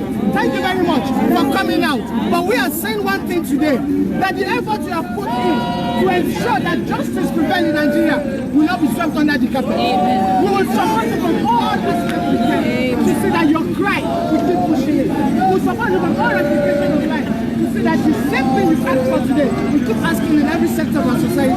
Thank you very much. Don't be intimidated. Victory is coming, and we are all celebrating. Victory at last. Ogoyele is free, and so shall it be permanently. We will keep pressing until all charges cooked against him are dropped. Thank you very much, mother. We appreciate you.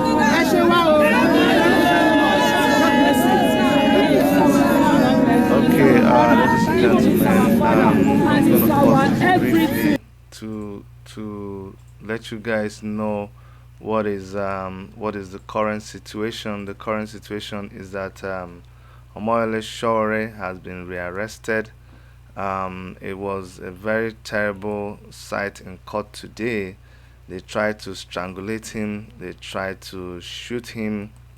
Everything was caught on the camera, and it was just a very shameful sight in court today. And I will attempt to retrieve that video and see if we can play it. I'm going to try to retrieve that video so we can show you what transpired in court today.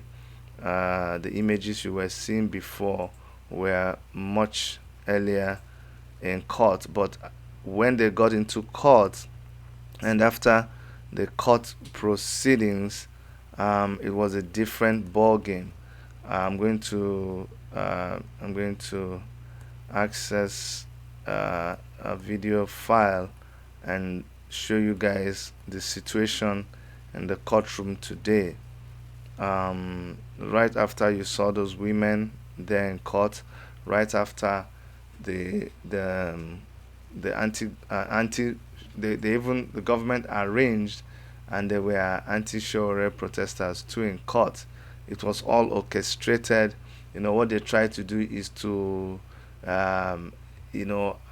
change the story. They used Afunaya to say ahead of time that people look at the same people that said that protesting was destabilizing the country. They mobilized protesters again, and they brought the protesters to court, and nobody challenged the protesters. They are carrying placards. They are doing exactly what they say that when we do, it amounts to disintegrating the country. Afunaya came and make that statement to try to abuse people's mind, to try to turn people against Omoyele Sowore, but we still came out. They thought we would not be able to protest. Now, the women's outing yesterday challenged them. They were afraid. They felt, we're getting public sympathy, and so today they mobilized people to come and protest against the women, and our people were calm. Our people did not want to challenge them, which I commend them so much. But as soon as the court proceedings were over, this is exactly what happened in court today. You guys, I want to warn you that some of the images are very disturbing, but this is exactly what happened in court today. What is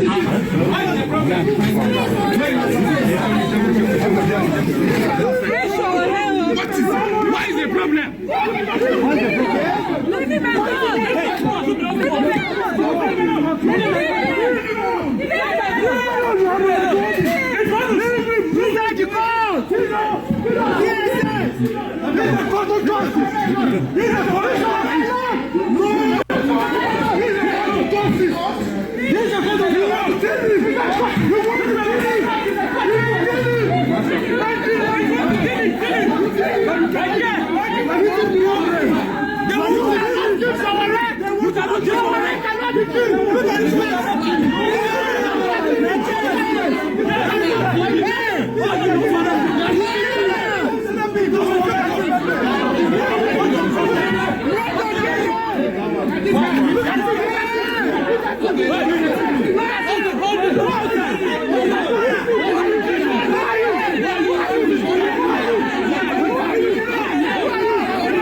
So, guys, this is exactly what happened in court today.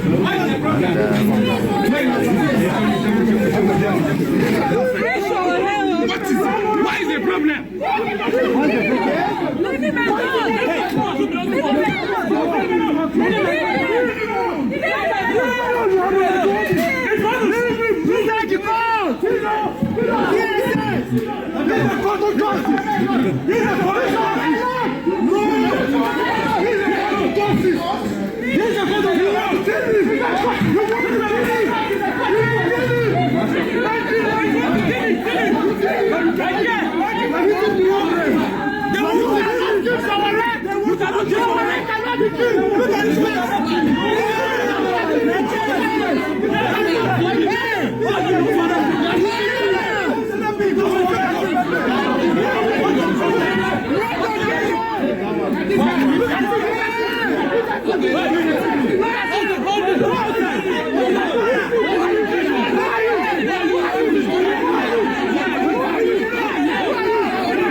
So you guys can see this is exactly what they faced in court today.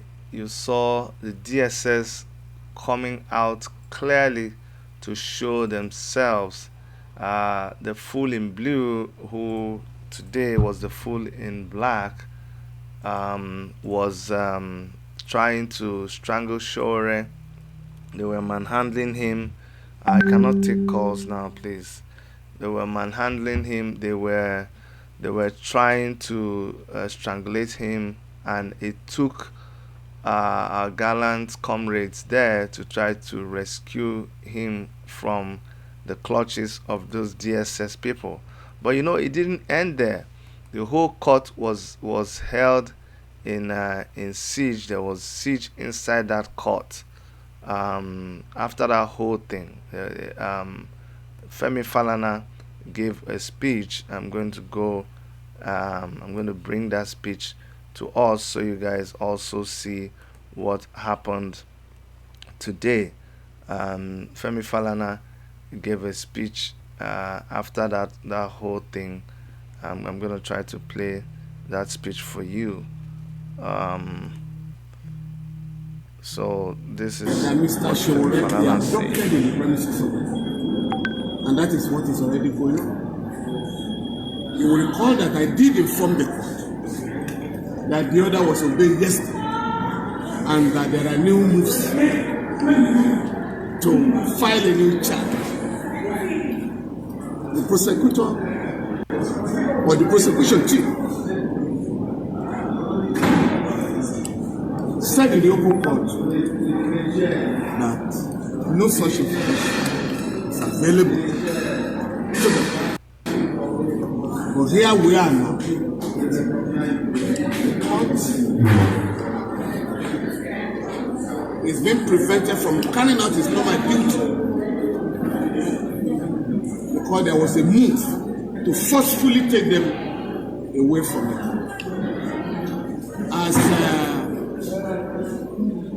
officers of the court, we are going to take appropriate steps. As a matter of fact, we have a sister case in court number 5, where we are also challenging the illegal detention of our clients by the state security service. But I can assure you, what happened or what is happening now will not go away unchallenged. We either run this country on the platform of the rule of law, or we resort to gangsterism, which is what is going on. But we're not going to allow it. Because we fought against military dictators, including General Muhammadu Buhari, and defeated all of them. Yes. All. So you're telling Nigeria? Under a democratically elected government, we are not going to allow anybody, no matter how highly placed, to put the rule of law or to treat the rule of law with disdain.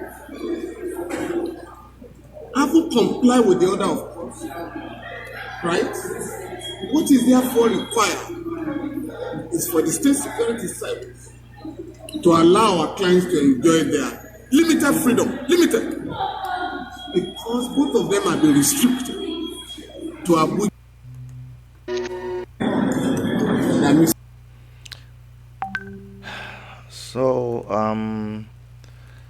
this was the situation in court after all that shameful scuffle by DSS, where they tried to, it's just so shameful, the kind of things that we saw that happened today.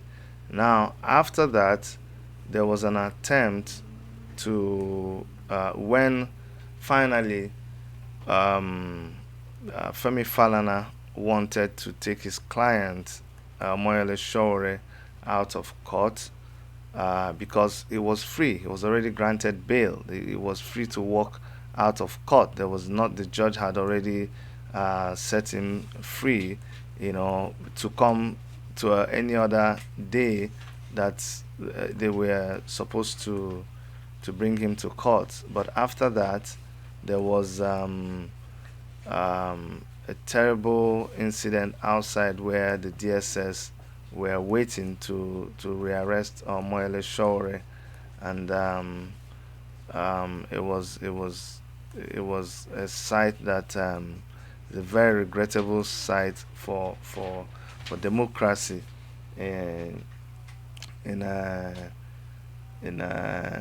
Nigeria. Sowore did talk after the arrest. Let me try and show you guys what Sowore said after the arrest.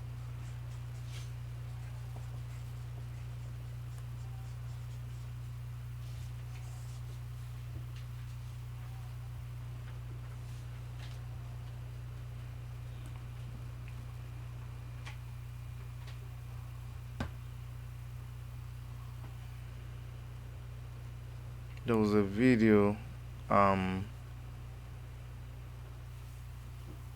Okay, I'm gonna show you guys a video of Sowore actually, after the scuffle with DSS. Yes, I'm gonna show you that one. After the scuffle with DSS, Sowore made a statement from inside the courtroom when they managed, our boys there managed to stop them from rearresting Sowore. Sowore made a statement. I'm going to show you that statement in a second now. This is just for some of you who are just joining, and you've heard everything that happened, and you're upset like most of us are. But what we're trying to do is to recap on the events of today, so you guys have an idea as to what transpired in Nigeria, or what is transpiring right now. It's been a hectic situation, even with our online channels suffering all kinds of setbacks, because obviously somebody is trying to clamp us down. Now they are showing to stop whatever we're doing. But hold on a second. I will show you guys that clip. So the next clip you're going to see is a clip of Moyole Sowore in court responding or reacting to the incident that we saw a few minutes ago, the scuffle between him and the DSS. So this video is a video about what he said afterwards. Now they are showing what is important for Nigerians to know is that I am not going to give up. Yes. Until every Nigerian benefits from a country that is theirs. And I've made it very clear. They tried to break me in prison. They sent delegations to me, offering all kinds of, and I refused. And they promised that I would not walk out of their detention alive. That is what they came here to implement today. Nobody in Nigeria should be afraid.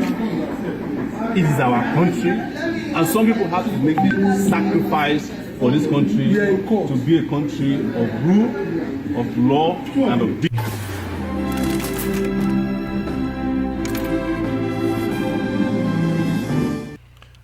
So that was Omoyele Sowore reacting to the attempts by DSS to really inflict injury or cause harm to his person inside the Federal High Court in Abuja. Now, right after that, more incidences happened, and that's what I'm going to show you now. What transpired between those in court, especially Barrister Femi Falana, when he tried to drive Omoyele Sowore out of the court premises, because Omoyele Sowore had been granted bail and legally he had a right to leave the court premises, but the DSS would not allow that to happen, and this is what transpired.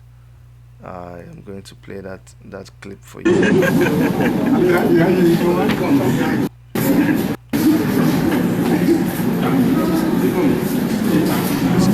watching is when Sowore tried to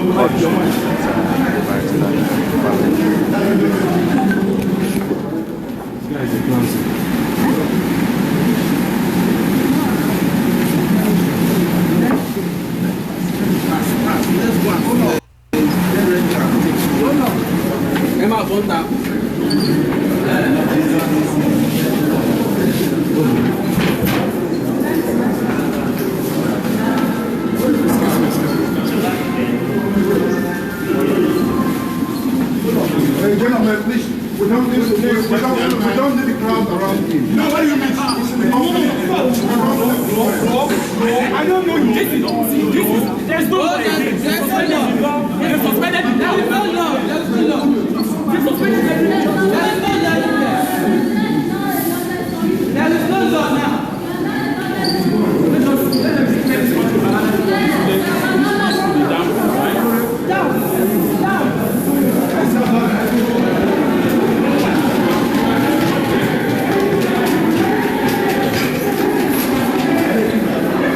We're going now. We're going back.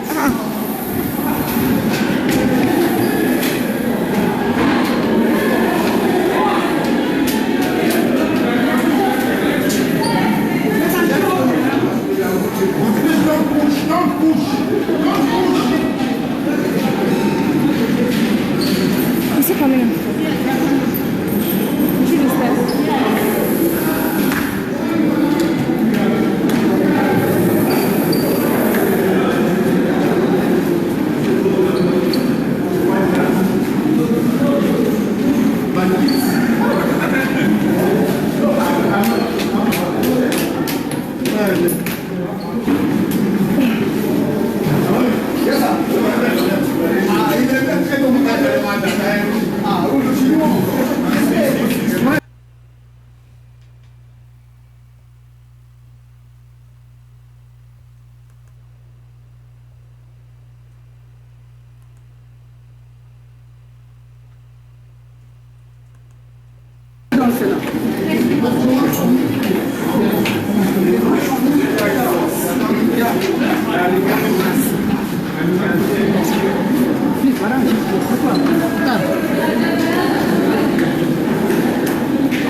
I know.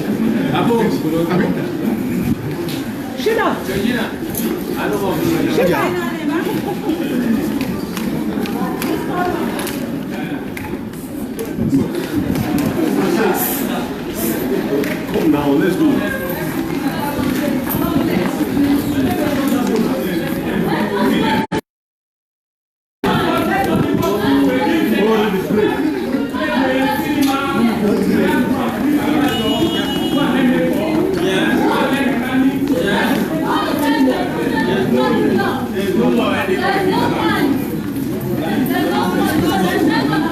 Please. Okay. Let's go.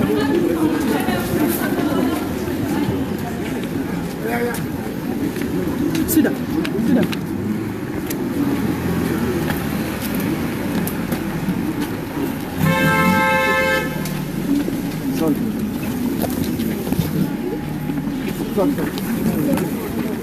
Okay. Yes, no, sorry. Any problem? There is been another effort to rearrest him. As you can see, it's a standoff between Femi Falana SAN as well as men of the Department of State Services. Are you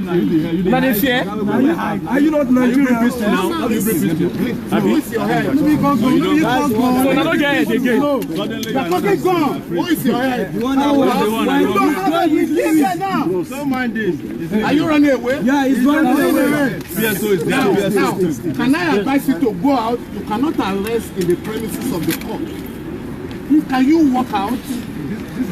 You cannot arrest in the premises of the court. Who is your head? They will not talk. Don't mind them. PSO is there. So please, can we move? PSO is there. Please, can we move? His name is Babakide Adisa. Let me just pass. Move. Hey, don't push. Let me pass. Push. Yes, I beg. Yes, the cash. Let me just pass. I don't want the problem. Let me pass. No, don't worry, please. Let's go out of the premises. Whatever they want to do.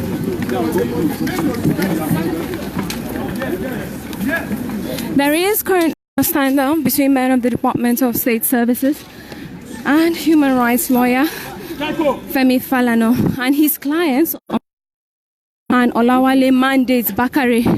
There is a standoff.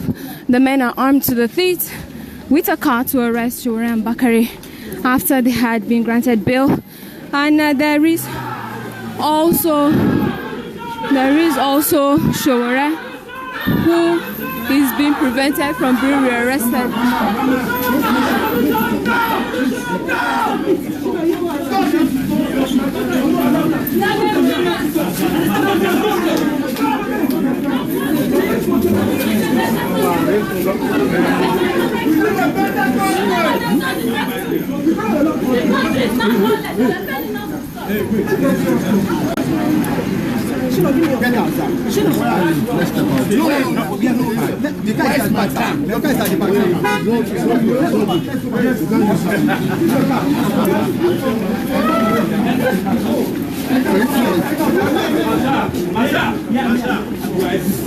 Masha.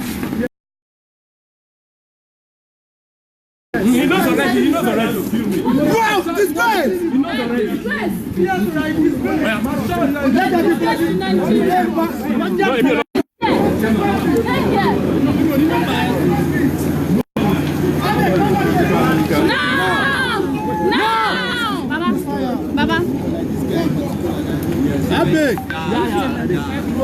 Baba, no problem. Solidarity forever. Solidarity forever. Solidarity forever. We shall always fight for our rights. Solidarity forever. Solidarity forever.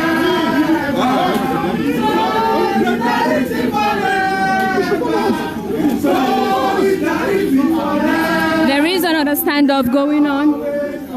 Men of the Department of State Services and the car of rights activist Femi Falana, they are preventing him from leaving the premises of the Federal High Court in an attempt to rearrest Omoyele Showore. Thank you.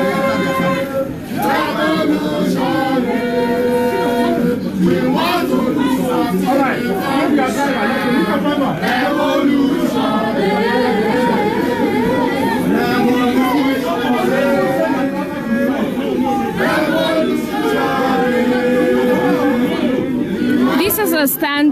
a hostage situation you're witnessing live from the Federal High Court in Abuja. This is an attempt to rearrest right activist Omoyele Sowore barely 24 hours after he was granted bail by the Department of State Services.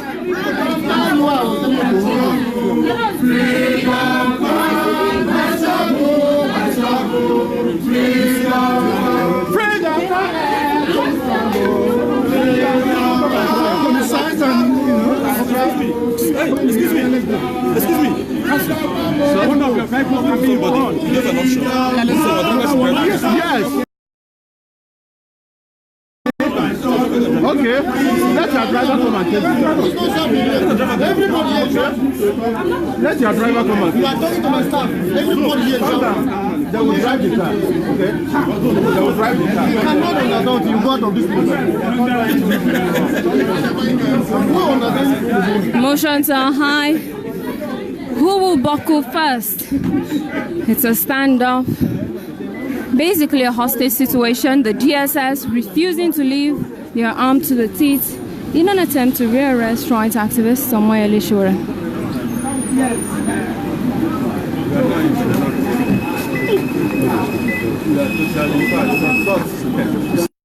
If it's like this, nobody is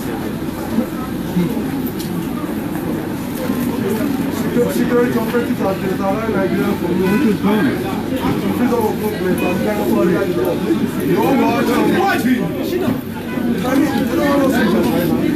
okay, please come down. Yeah, come. Yes. Yes. The driver is here.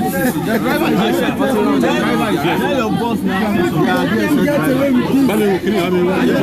Yes. This is inside. We the one to drive and then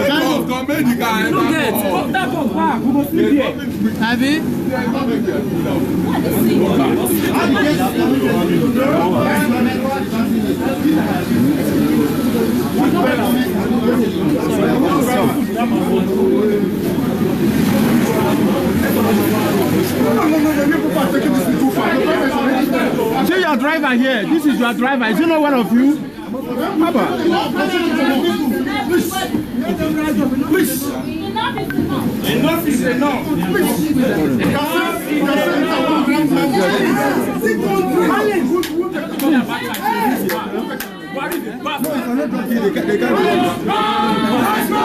By struggle, freedom come. Freedom cometh by struggle, freedom come. By struggle, freedom come. Freedom cometh by struggle, freedom come. By struggle, freedom come. Not by tweeting or crying, freedom come. By struggle, This is a standoff. A DSS driver has now invaded the car of rights lawyer Femi Falana. We don't know what will happen. How many people DSS go kill? How many people DSS go kill? How many people DSS go kill? Hey, that go kill us fire.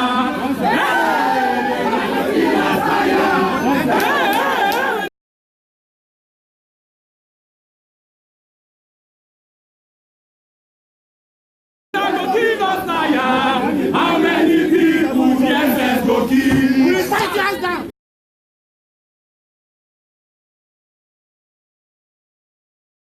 We are letting people go kill.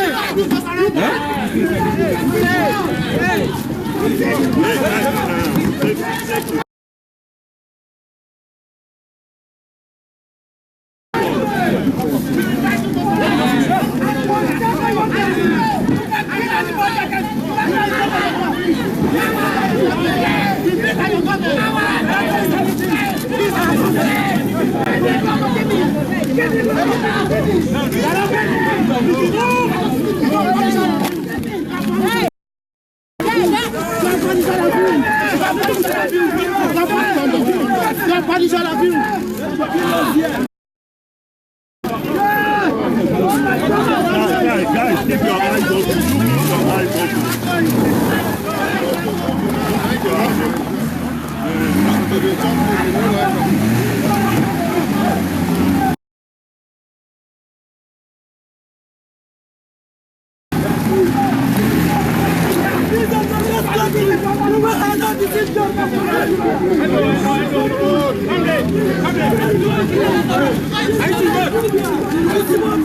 These are live scenes from the Federal High Court in Abuja, where Sowore is now being whisked, apparently, back to DSS detention.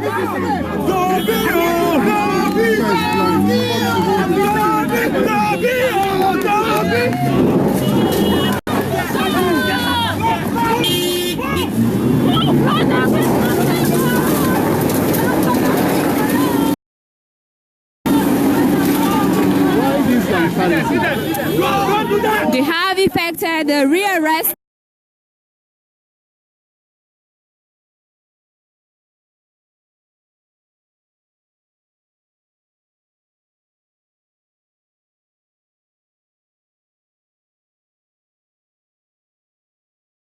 on rights activist Omoyele Sowore in court. That is what has transpired. DSS has succeeded in what seems like a rearrest of Omoyele Sowore, and they have driven off to the headquarters of the DSS, a few kilometers from the Federal High Court in Abuja. And this is what's happening. First, there was an attempt to rearrest him. Lawyers, journalists, people who were in court staff, everybody rallied. They threw themselves on Sowore to prevent his rearrest. Sowore came out with his lawyer Femi Falana in an attempt to leave and to enforce their rights as a free man because he has been granted bail by the court. But they were ambushed by DSS men who were armed to the teeth.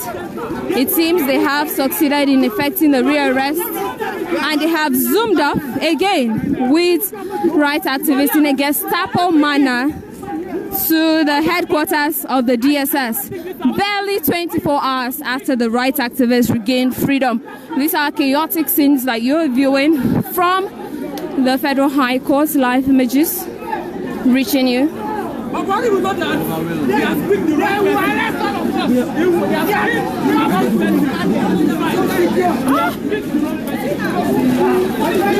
What a fake.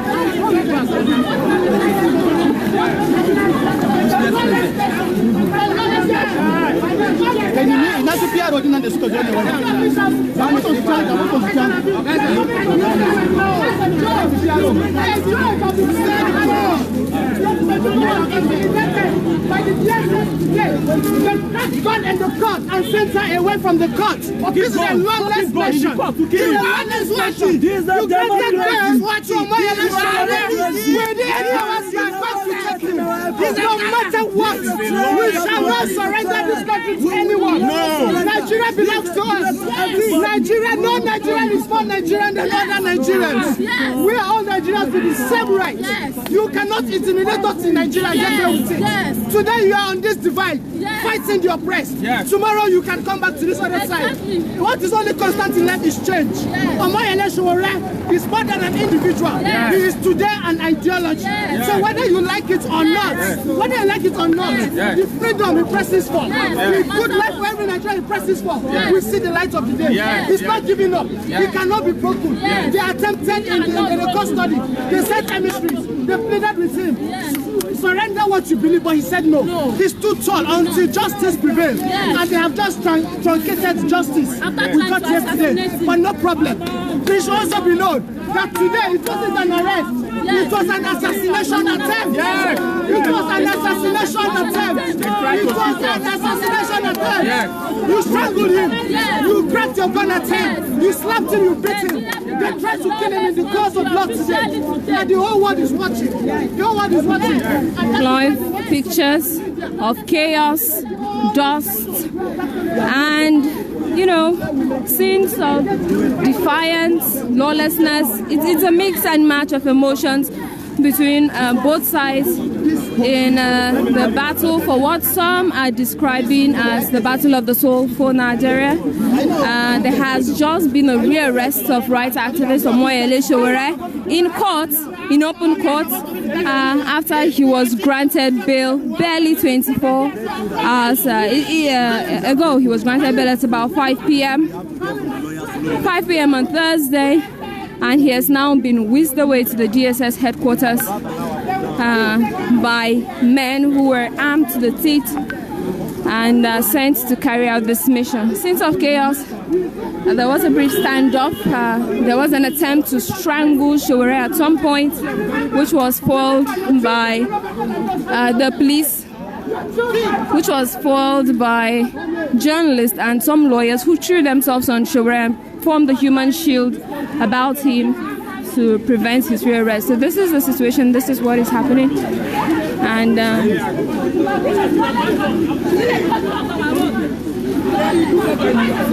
They want to go and kill him. They want to go and kill him. That's their mission.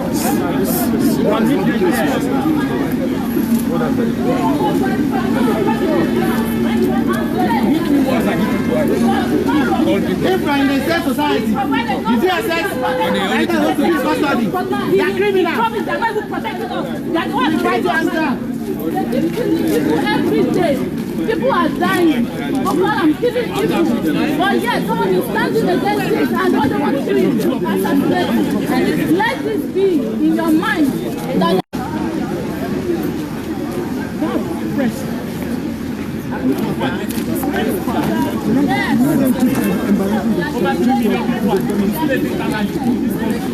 all right, so we're now joined by, what are your thoughts about what has transpired? It's just unfortunate. We are in a very bad place as a country.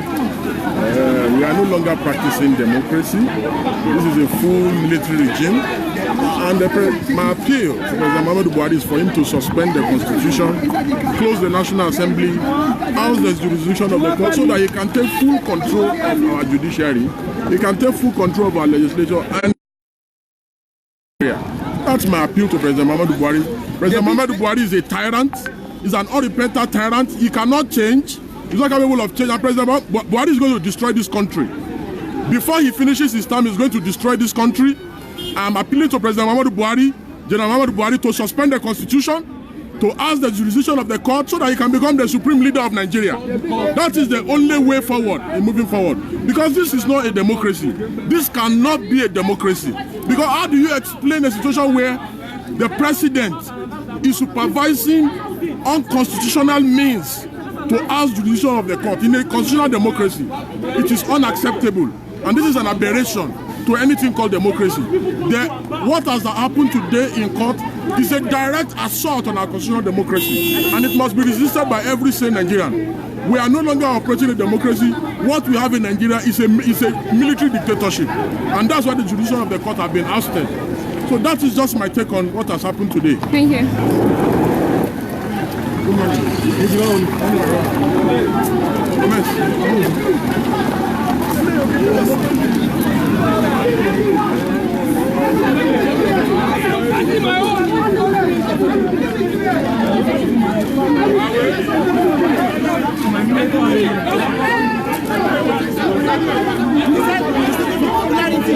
Popularity for what? It's okay, but when you are killing the Nigerian now, you are saying that you are not. I have nothing to fear. I have nothing to fear. He's a lawyer. But I will tell you. No. Please. I will. No, forget it. There's nothing. The worst you can do is to kill me. Even though I have not committed any offense. What matters is the conscience. But you know what? You cannot kill me right now. No. Look, what is happening today? What is happening today, sir? We have to act with the fear of God in everything.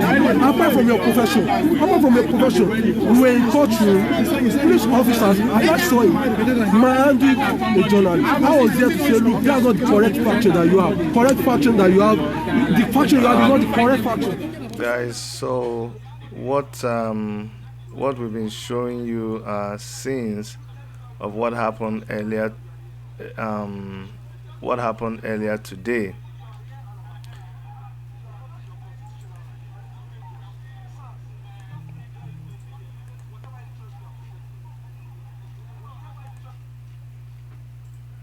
Yeah, sorry about that.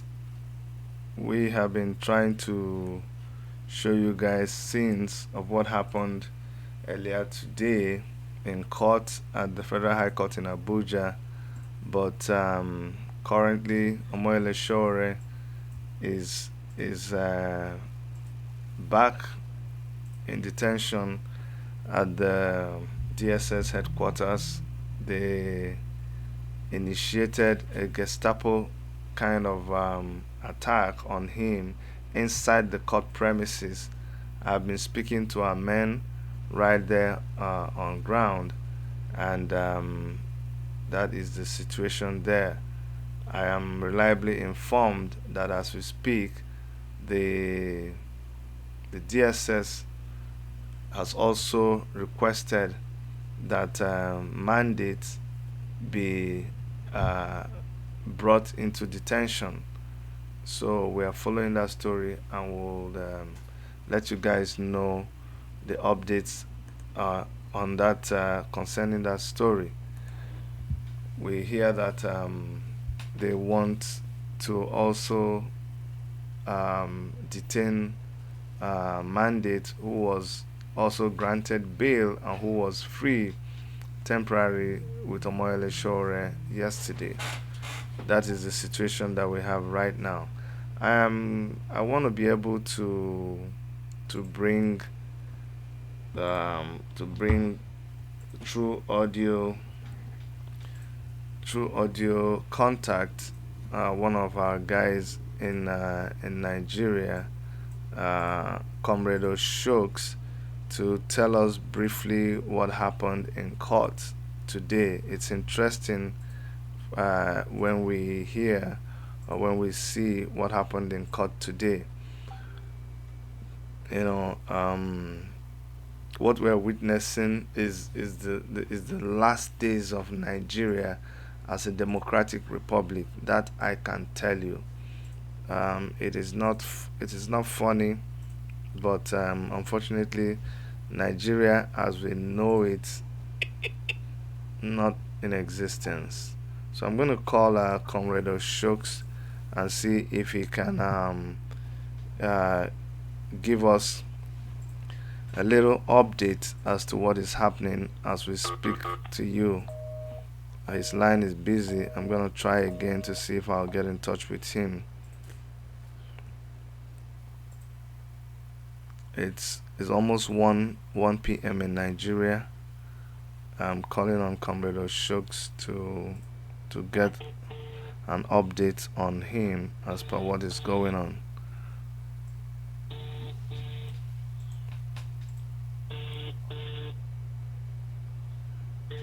I hope he's able to speak with me, but if not, I'll just go ahead and relate with you what he told me transpired today in court. They are so busy wherever they are, so it's understandable if he is not if he's not able to pick his call. I can perfectly understand, because since this incident, since morning, they've been he actually, okay, there's an update in a forum I belong. He says he just had a meeting with Falana in his chambers, and he appreciated resistance from all of us. He encourages we do more.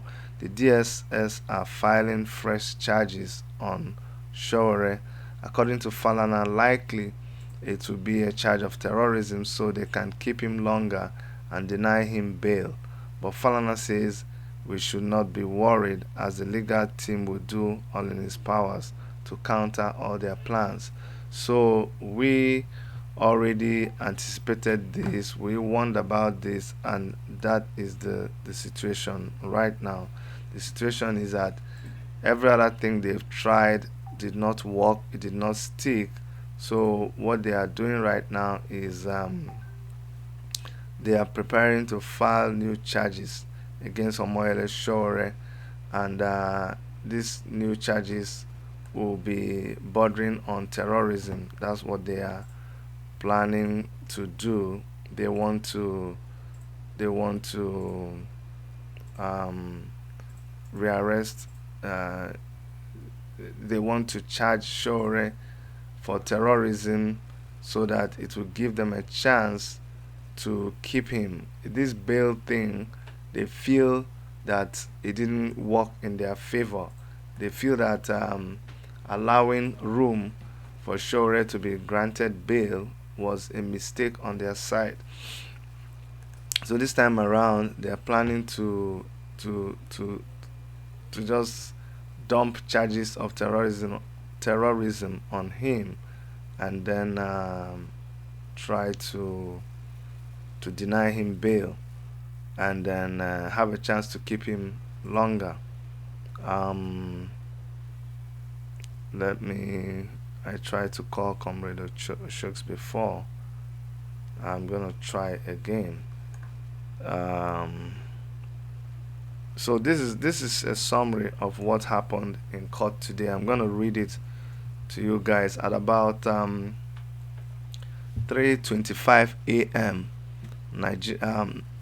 3:25 a.m. Eastern time, and that should be 3:25 a.m. here, which was around 7, almost 7 o'clock in Nigeria.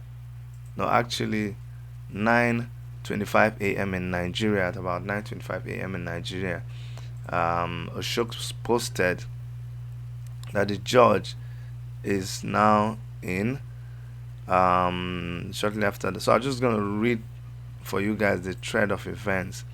DSS lawyer is announcing appearance and the team of his lawyers. Falana is up announcing his presence. DSS lawyer is up. He said that DSS, in compliance with the bail granted Shore and the release signed by the court, they have yesterday, the 5th of December, released Shore from custody. Secondly, that the cost of 100,000 that was awarded was paid to the defendant through Falana same yesterday. So they paid the fine of 100,000. Thirdly, that by consensus of the two councils, that the DSS and Falana, that they all agree to adjourn the matter to 11th and the 12th, so the 11th, 12th, and 13th of February, so as to furnish Falana with all statements, as most of their witnesses are not available. Falana got up and he says and that he confirms that yesterday at about 5 p.m. Nigerian time, that he was called by the DSS lawyer, who broke the goodness of him to send a lawyer and a car for Shore and mandate to be released. He also confirmed that he was paid the sum of 100,000. Now, Falana also said that on behalf of defendants, he wishes to show appreciation to the judge for standing up for justice, integrity of the court, and the rule of law. And Falana thanked the DSS legal team for impressing it on their client to demonstrate respect for the integrity of the courts. He went further and said he hoped that his learned friends will allow Shore enjoy their freedom as fresh charges are being filed. Unconfirmed. This is a shock, saying that unconfirmed sources called to say Shore might be arrested as fresh charges are being filed. He has briefed Shore and Falana already. Alright. So we already Ashok's got a hint that they were plotting to rearrest Omoyele Shore. That's actually why the comrades were able to start preparing themselves for the worst. Now, at about 9:41 a.m., Ashok's reports that the judge was writing on writing now to the prayer of adjournment as agreed by both councils. After that, shortly after that, so he reported at 9:41 a.m. that the judge was writing down something, and of course the judge would have announced the adjournment. But immediately after that, Oshok's text a message saying the DSS guys are in court. In short, their number today has been tripled against these. They bring Shore to court themselves. Okay, so they just came into the court. The judge reads that it's obvious the DSS has followed the rule of law. She adjourned for the 11th, 12th, and 13th of February. An attempt was immediately done, and we resisted them. The battle is on. So when I called Comrade Oshooks, what he explained was happening when he was tweeting this is that immediately, so this is what happened. After the court proceedings, it didn't waste time, not up to even 5 minutes. And then the court adjourned the case. Immediately the court adjourned the case. That fool in black, that tall guy, DSS fool, he grabbed Shore and he was squeezing the life out of him. I'm a martial artist. I'm a senior belter in martial arts, and I know that choke hold. When you want to kill someone in self-defense, there are so many ways you can strangle them. What you're trying to do is to force the lungs from moving. Now, for you to breathe, and doctors would know this, your rib cage is the one that is protecting your lungs, and your rib cage has to be allowed to expand, back and forth, so that your lungs, when your lungs expand, you take in air. When you exhale, it goes down. So that movement is not only when somebody chokes you on the neck. When they choke you on the neck, they are preventing air from going in. But what causes the air to go in and out of your mouth or your nose is the movement of your lungs. So if someone can actually stop your lungs from moving, they could actually stop you from breathing. So what the DSS guy did was, if you notice that video, he held Shore so tight that Shore could not breathe anymore. That was not caught on video, but when they were telling me what was happening, I could understand it based on my experience. So, and if you watch wrestling matches too, I'm sure you would see that they have a lot of strangulating holds, that when you hold someone, they pass out. So they said they held Shore, so that guy held Shore so tight, and they were fighting with him, and it was a fight for Shore's life at that moment, and they finally succeeded in getting their hands off, getting the guy's hands off Omoyele Shore. And at that point, he said there was Oshok says there was pandemonium in court, and we could see all that through the videos that we've been showing you. But directly after that, before that, actually, what happened? No, I forgot. He said after the judge had adjourned the case, that DSS guy came, tapped Omoyele Shore on the shoulders and said, Mr. Shore, come with us. And it was like, why? And then the scuffle started, and they dragged him out of the court, and they took our comrades. So there was a struggle between them and Omoyele Shore. Our comrades dragged Shore back into the court premises, and that's when that scuffle ensued. So there was another serious scuffle that was not caught on camera before the one we saw. And they said immediately they came back to court, the whole court, they pulled out their guns. They said about 300 of detachment of state security people were all over the place. They stormed the court. The judge got up and she ran. The judge ran into her chambers, and they had to come back and grab her documents. They just took over the whole court. That was the situation that went on in court, and you guys can see what our country has turned into. It is no longer something that we should handle with kid gloves. These guys are up to no good. What they are doing is at best running the country like a like a gang,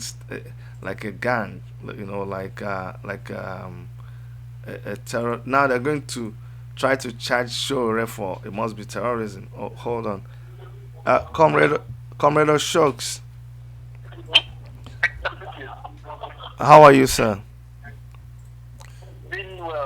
Are you in a position to speak to us? I'm live. I'm live round. Okay, it's Dr. Chidi here. Okay. Thank you so much, Dr. Shokes. Let me start by appreciating you and all the comrades who fought gallantly in court today. I know that those DSS men, they had their pistols, they had their guns all cocked, but you guys resisted them. I know I spoke with you before, but briefly describe to us today, in summary, what happened in court today, because I know it's not everything we caught in camera, especially from the point when the judge adjourned the case. Tell us what happened in court today. Okay. Good afternoon from Nigeria. I'm just being forced to say good afternoon because today is not a good one for us at all. But however, we got an adjourned date for the case, and we were just stepping out of the courtroom. And so before this, it is worthy to note that we had about 300 DSS men armed to the teeth. Some were masked, some were on casual suits and so on, and some had their uniform, and some were not masked as well. Before the court sitting, an informant had called me earlier to raise the possibility of Showore being arrested after the court sitting today. And then he said we should be on the alert and ensure that we resist whatsoever kind of confrontation that might follow. So we now talked to ourselves, the few comrades we had in court, and immediately after the court session, we rushed to the dock, where Showore and Mandis were, to give him that protective cover. And when we started going out of court, we had not even stepped out of the court. One of the DSS officials who was in suit, one who had embarrassed himself before now, the first issue was arranged, now said Mr.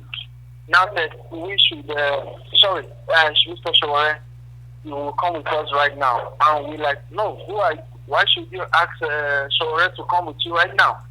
And then the next thing, he had already had his hand over Showore's neck as he made this pronouncement. And as soon as he was making the pronouncement, other masked DSS officials started cracking their guns.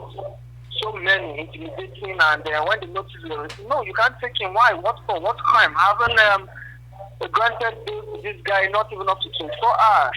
And they started cracking their guns. We'll shoot you, we'll kill you. We said, okay, kill us all. You can kill us all. Then we know we died in the court. What right do you have to pull your service pistol and other ammunition and start cracking them before Nigerians who are not armed? And they started resisting, pulling those who had mufti on. They started pulling and dragging Showore, while we also were doing the pushing Showore to secure him back into the court fully. So at the time we got in court, they were still dragging, and when the judge noticed, because Showore's case was the first to have been called upon, and other cases were to be heard in court, close to 5, 6, or 7 more cases. And immediately the judge saw the whole scenario. She stood up and she ran away. She ran into her chamber.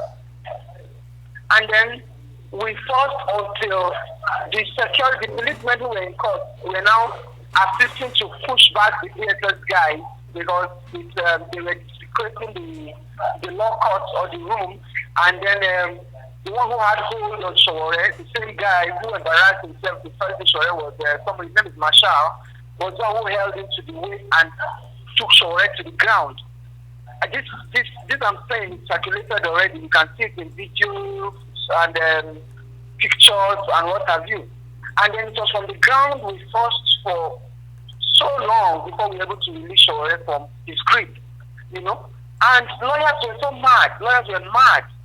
In short, one of the lawyers had to hit on him. What nonsense? What are you doing? You know. They were now forced out, and then we got Sowore with us, and we sat in the courts until we were sure that these killers, because we do not see them as security agents. They never acted professionally. So we acted because we felt Sowore's life was in danger. People have come to take his life off him, and as comrades, we stood, you know, with him to ensure that no hoodlum or no thugs will just come and back into Sowore having gained freedom to snap life out of him or to get him injured. So that was what we did.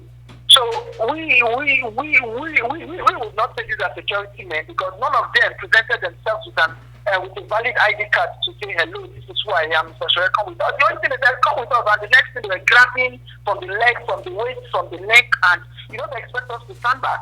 So as far as we are concerned, these are not even DSS. As far as we are concerned, hoodlums or thugs or hired killers were sent after Sowore, and we resisted them. So when we got, so the whole court had to, you know, scamper, and then the judge left. It was now we with Sowore, with few other lawyers who had concerns, with policemen who were in the courtroom. So at this point, all other cases had to be adjourned. Not even adjourned, they just had to like, okay, come. All the counsel for other cases just come pick a date, and then they'll just send that to the judge's office, and then she will begin to, you know, maybe relate to them from her office, or then just ask them, go away. So we were in courtroom until like another 1 hour, and the Falana now came. The Falana had a tete-a-tete to the judge. He came in, he went into the judge's chambers, and we talked, and he came out. He now went out to see the situation of things. And then after much later, he now came in again and said, let's go with Sowore. We now requested to know, sir, where are we taking Sowore to? But for the respect we have for him, and we know he would not lead us to any path that will not be, you know, so we just had to follow him. So in doing this, he had already sent them out of the court building. They were now outside the court. They surrounded the court. Like they had come to arrest a terrorist. Like, or they have come to arrest somebody who has killed, you know. So we went down, we went outside, and then Falana now confronted them. Hello, yes, who is in charge here? You know, Falana asked this question. All of them were looking like zombies. He asked this question like 5 times. I said, who is in charge? None of them even know who is in charge. They were all standing, all they just needed was to take Sowore away. Who is in charge? I said, who is in charge? Let me speak to who is in charge. Nobody could take that responsibility or owning up to say, I am in charge. It now got to the point where Falana had to like, okay, since you're not saying who is in charge, you can't arrest Sowore in court. Can you walk out of the court premises outside the gate? Can you walk out? So Falana started walking out too with Sowore and other comrades. Okay, let me see what you want to do, but this cannot be done within the court premises. So let's go out. So we were walking, and Falana now said, okay, where's my car? Where's my car? Let's have Sowore inside his car. So I held Sowore, and Monday entered the vehicle, and then Sowore entered too. And we started the chant of solidarity and what have you. And the resistance continued. Then they were not comfortable with Falana driving the car. One of the DSS guys had to take that place. And then they got, you know, declared that, okay, the driver was in Falana, because they had already blocked the gate of the court now with their vehicles. Like, Falana can't just zoom up with Sowore. So when the driver got into the vehicle, they now zoomed off, screeched the whole dust on us, and then they left. But one thing we should not forget is the fact that we on ground were not relenting. They have pushed us to another level of the struggle, and we will keep on asking for what is right. Nigeria belongs to all of us, and I have told the press men before now, I said, Nigeria is for all of us. No Nigerian is more Nigerian than Omoyele Sowore, and we are all freeborns, and we must enjoy the rights which the Constitution has enshrined for all of us. So they got hold of us and they left. We were now in Falana chambers, and after like an hour, they drove with Falana and they came back, and they were asking where is mandate. Well, we said mandate went with you. You are with mandate. Don't come give us that crap of where is mandate. You arrested mandate. You went with them, so don't come back and give us that crap. So we're waiting for anything official to say they are looking for mandate, and we'll reply them accordingly. But the whole world should know that the DSS are with mandate, because mandate was in that vehicle, and there are video footage or video evidences to what I'm saying right now. Because mandate even had to chant their Luther struggle from the vehicle while they zoomed away. So they shouldn't come and ask us where is mandate. They should make sure they give us account for our leader Omoyele Sowore and mandate who were rearrested in court. Barely 24 hours after their bail conditions were met, or their bail release was met by the DSS. So this is the situation of things. So we've been briefed right now. We know they are going to court again to file fresh charges, maybe now bordering on terrorism and what have you. They know they have no case against this young man, but they just want to keep Omoyele Sowore with them, so they can do and undo right now. But the whole world should know that these people are not operating a system. They are operating a kind of a cult right now. So the whole world should know that we are being oppressed, we are being insulted. They have really come to prove it today that the law court is their playground. They showed that today. Chasing away a judge of the Federal High Court, FCT in Metama in FCT, which is, we are expecting the NBA, the judiciary, if they really know they stand for what is upright, if they really know they really do the digging for justice, to stand up and protest and kick against what happened today in their courts. Thank you very much, Dr. Chibi. Thank you so much, Comrade Oshokes. Listening to you is very, very, very disturbing. It's very emotional, and I don't even know what to say. People are listening from all over the world to this and watching unfold right before our eyes this show of shame. But one thing I want you guys to know, is that we over here, we saw the videos, we saw the pictures, we saw you guys throw yourselves in the line of fire. You guys did what a true friend does for another friend. Whatever happens from now on, you guys have demonstrated your true nature as true comrades. You guys have demonstrated courage. You've demonstrated faithfulness in the face of danger, and we appreciate all of you. I want you to know that when you guys were confronting the DSS, you were doing that on behalf of all of us who couldn't do it, and we are so proud of you guys.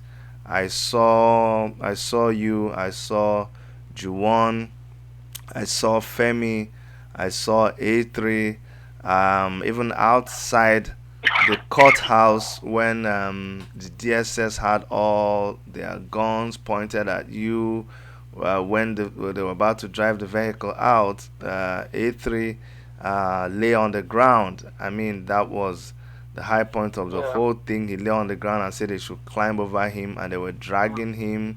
He was fearless. it's okay. What you guys have done is been recorded in history. Everybody, let me just assure you, even those stupid fools that were outside there with placards, who we know they are hired by the government, even them, hired by the government to come protect. I know. Even them, they were not even confident. They were hiding their faces. I saw when the Sahara reporter tried to interview those people, and they prevented her, because I'm sure if she had interviewed them, we would have heard some of them say that they don't even know why they are there. I'm sure, exactly. If she had asked them their condition, they would have truthfully said that they don't like their condition, and they would have revealed that it is only that man there. They 1,000 naira. I know. They took 1,000 naira to do that. And Yes. then they had to fight before they could get their 1,000 naira as promised. It's You okay. can imagine a government of shame. I ran for governorship in Nigeria, so it exposed me to what the system is there, and what you guys are doing is novel. What you guys are doing is you are fighting a great battle for the soul of our country, and if there's anything else I want you guys to hear, on behalf of all the people who are listening to us, on behalf of all the people who have been awake. A lot of people have just been awake, and in their offices right now. It's about 7:18. People are getting ready to go to work here, but people in China, it's 7:18 p.m. Other people in Europe, they are right in their offices. They are tuned, and they are watching, and they are following, and they saw what you guys did in Nigeria, and they are very, very proud of you. We are proud of Omoyele Sowore. There is nothing to regret in your actions. You have done us so proud. You guys are the heroes of what happened today, and I need you not to be downcast. I need you to stay focused, stay resolute. Just know that all of us are behind you, and we will continue to support you in every way we can. Just stay safe, my brother. God is watching, and God is on our side. Thank you so much, Thank you, Dr. Chidi. Comrade I appreciate Oshut. you. Thank you very much. Yeah, bye-bye. So you guys heard it directly from our comrades there in Nigeria. What they faced today, it was not funny. It was very tensed. It was very dangerous.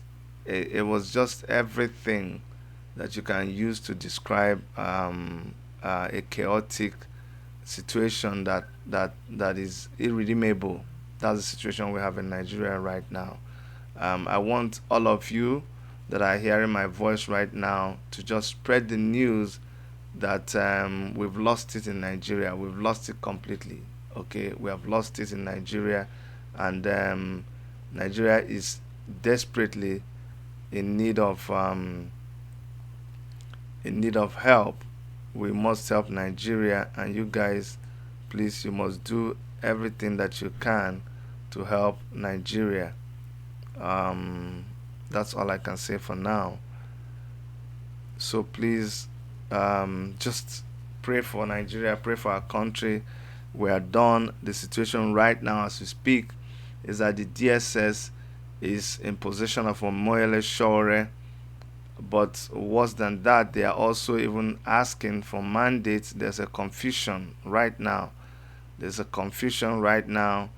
took mandates, but they are coming back to also ask of mandates. And I'm just praying to God that nothing has happened to mandates.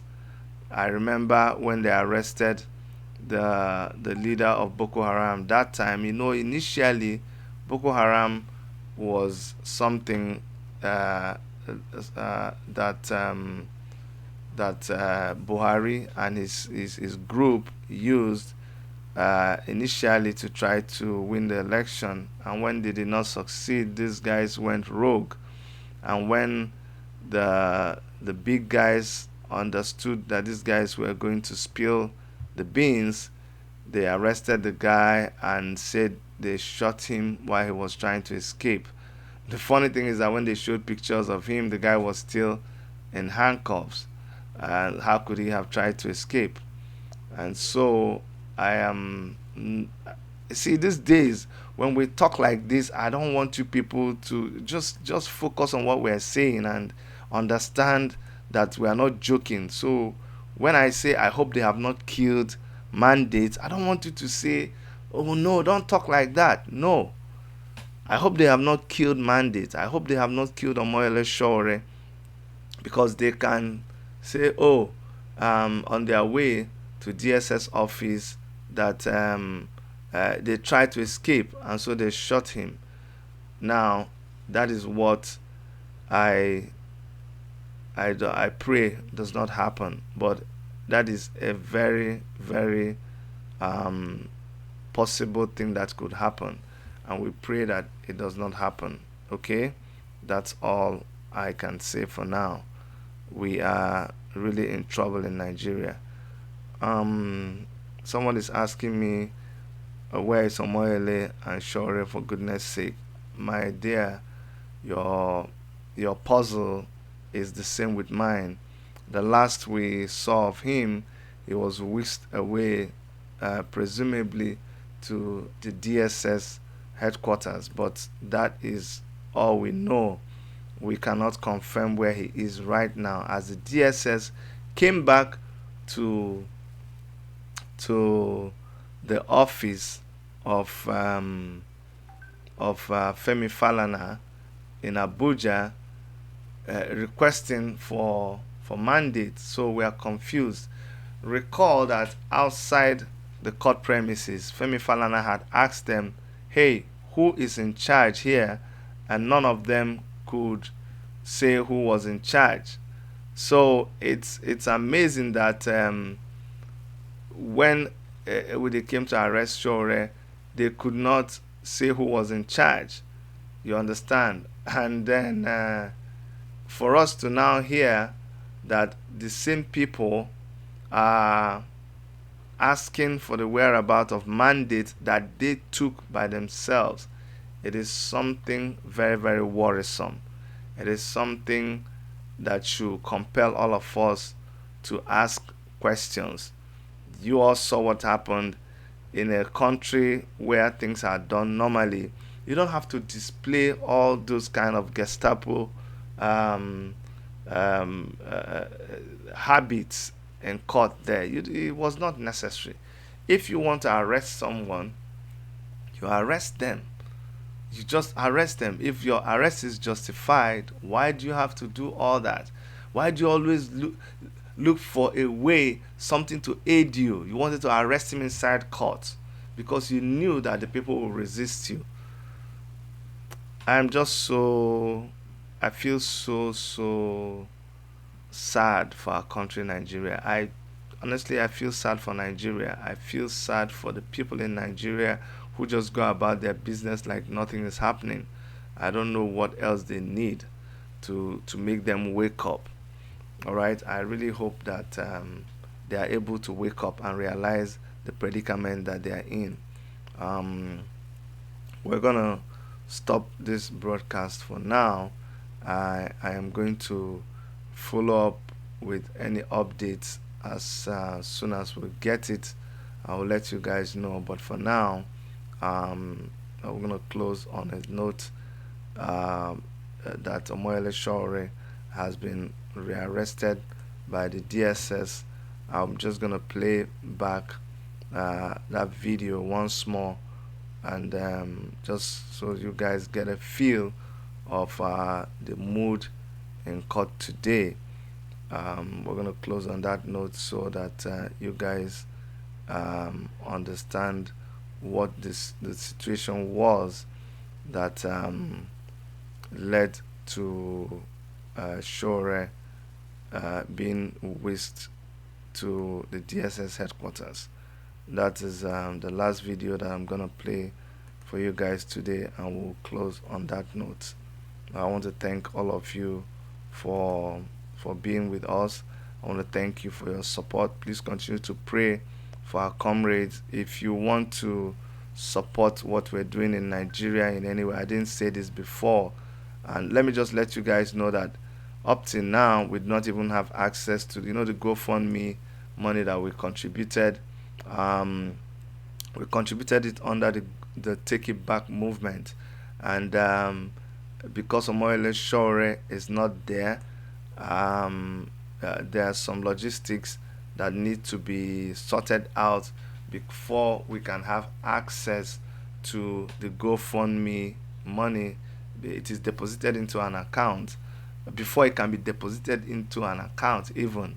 So the GoFundMe is not letting anybody to have access to all that money that we got, about $22,000. So we don't have access to that money. I just want all of you to know that all the protests that you have been seeing, all the activity, is just people, fellow Take It Backers, fellow concerned Nigerians all over the world that has been donating money, and sending money to our comrades in Nigeria to help them do all those things. That they came from different parts of the country. They don't live in Abuja. Even the women that you saw there, all of those things, we have been finding a way to make that happen. So if you want to be a part of that, it is not by force. I'm not soliciting for money for myself, but I have to say this at this junction. If you want, I can direct you to the people who have been arranging these things. It's not under the Take It Back movement. It's just a group of people who feel that we must do something. Take It Back movement is involved. Other civil society organizations are involved. That's why you're seeing people like Deji Adeyanju. That's why you're seeing people from the CDHR and a lot of other civil rights groups. There's just a concerted effort by Nigerians who are concerned about what is happening, and we've been putting money together to try to resist the government. If you want to be a part of it, please just inbox me. My number is +1 647 989 2837. If you just want to be part of it, I'll direct you to the people organizing it. I'm not the one organizing it. The money does not go into my account. Please, I need to make that very clear. But I want you to know that if you quietly want to be part of what is going on, please let me know. I'm going to play this video from all of us in Toronto Worship Media Studios. This is Dr. Chidi and Dr. Erica saying thank you very much. God bless all of you. May God just protect all of us from this terrible situation.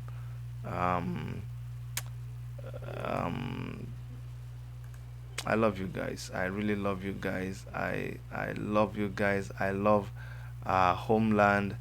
I bleed for that country. I bleed for its people, but we will not lose hope. Thank you very much. Okay, thank you guys.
What is the problem?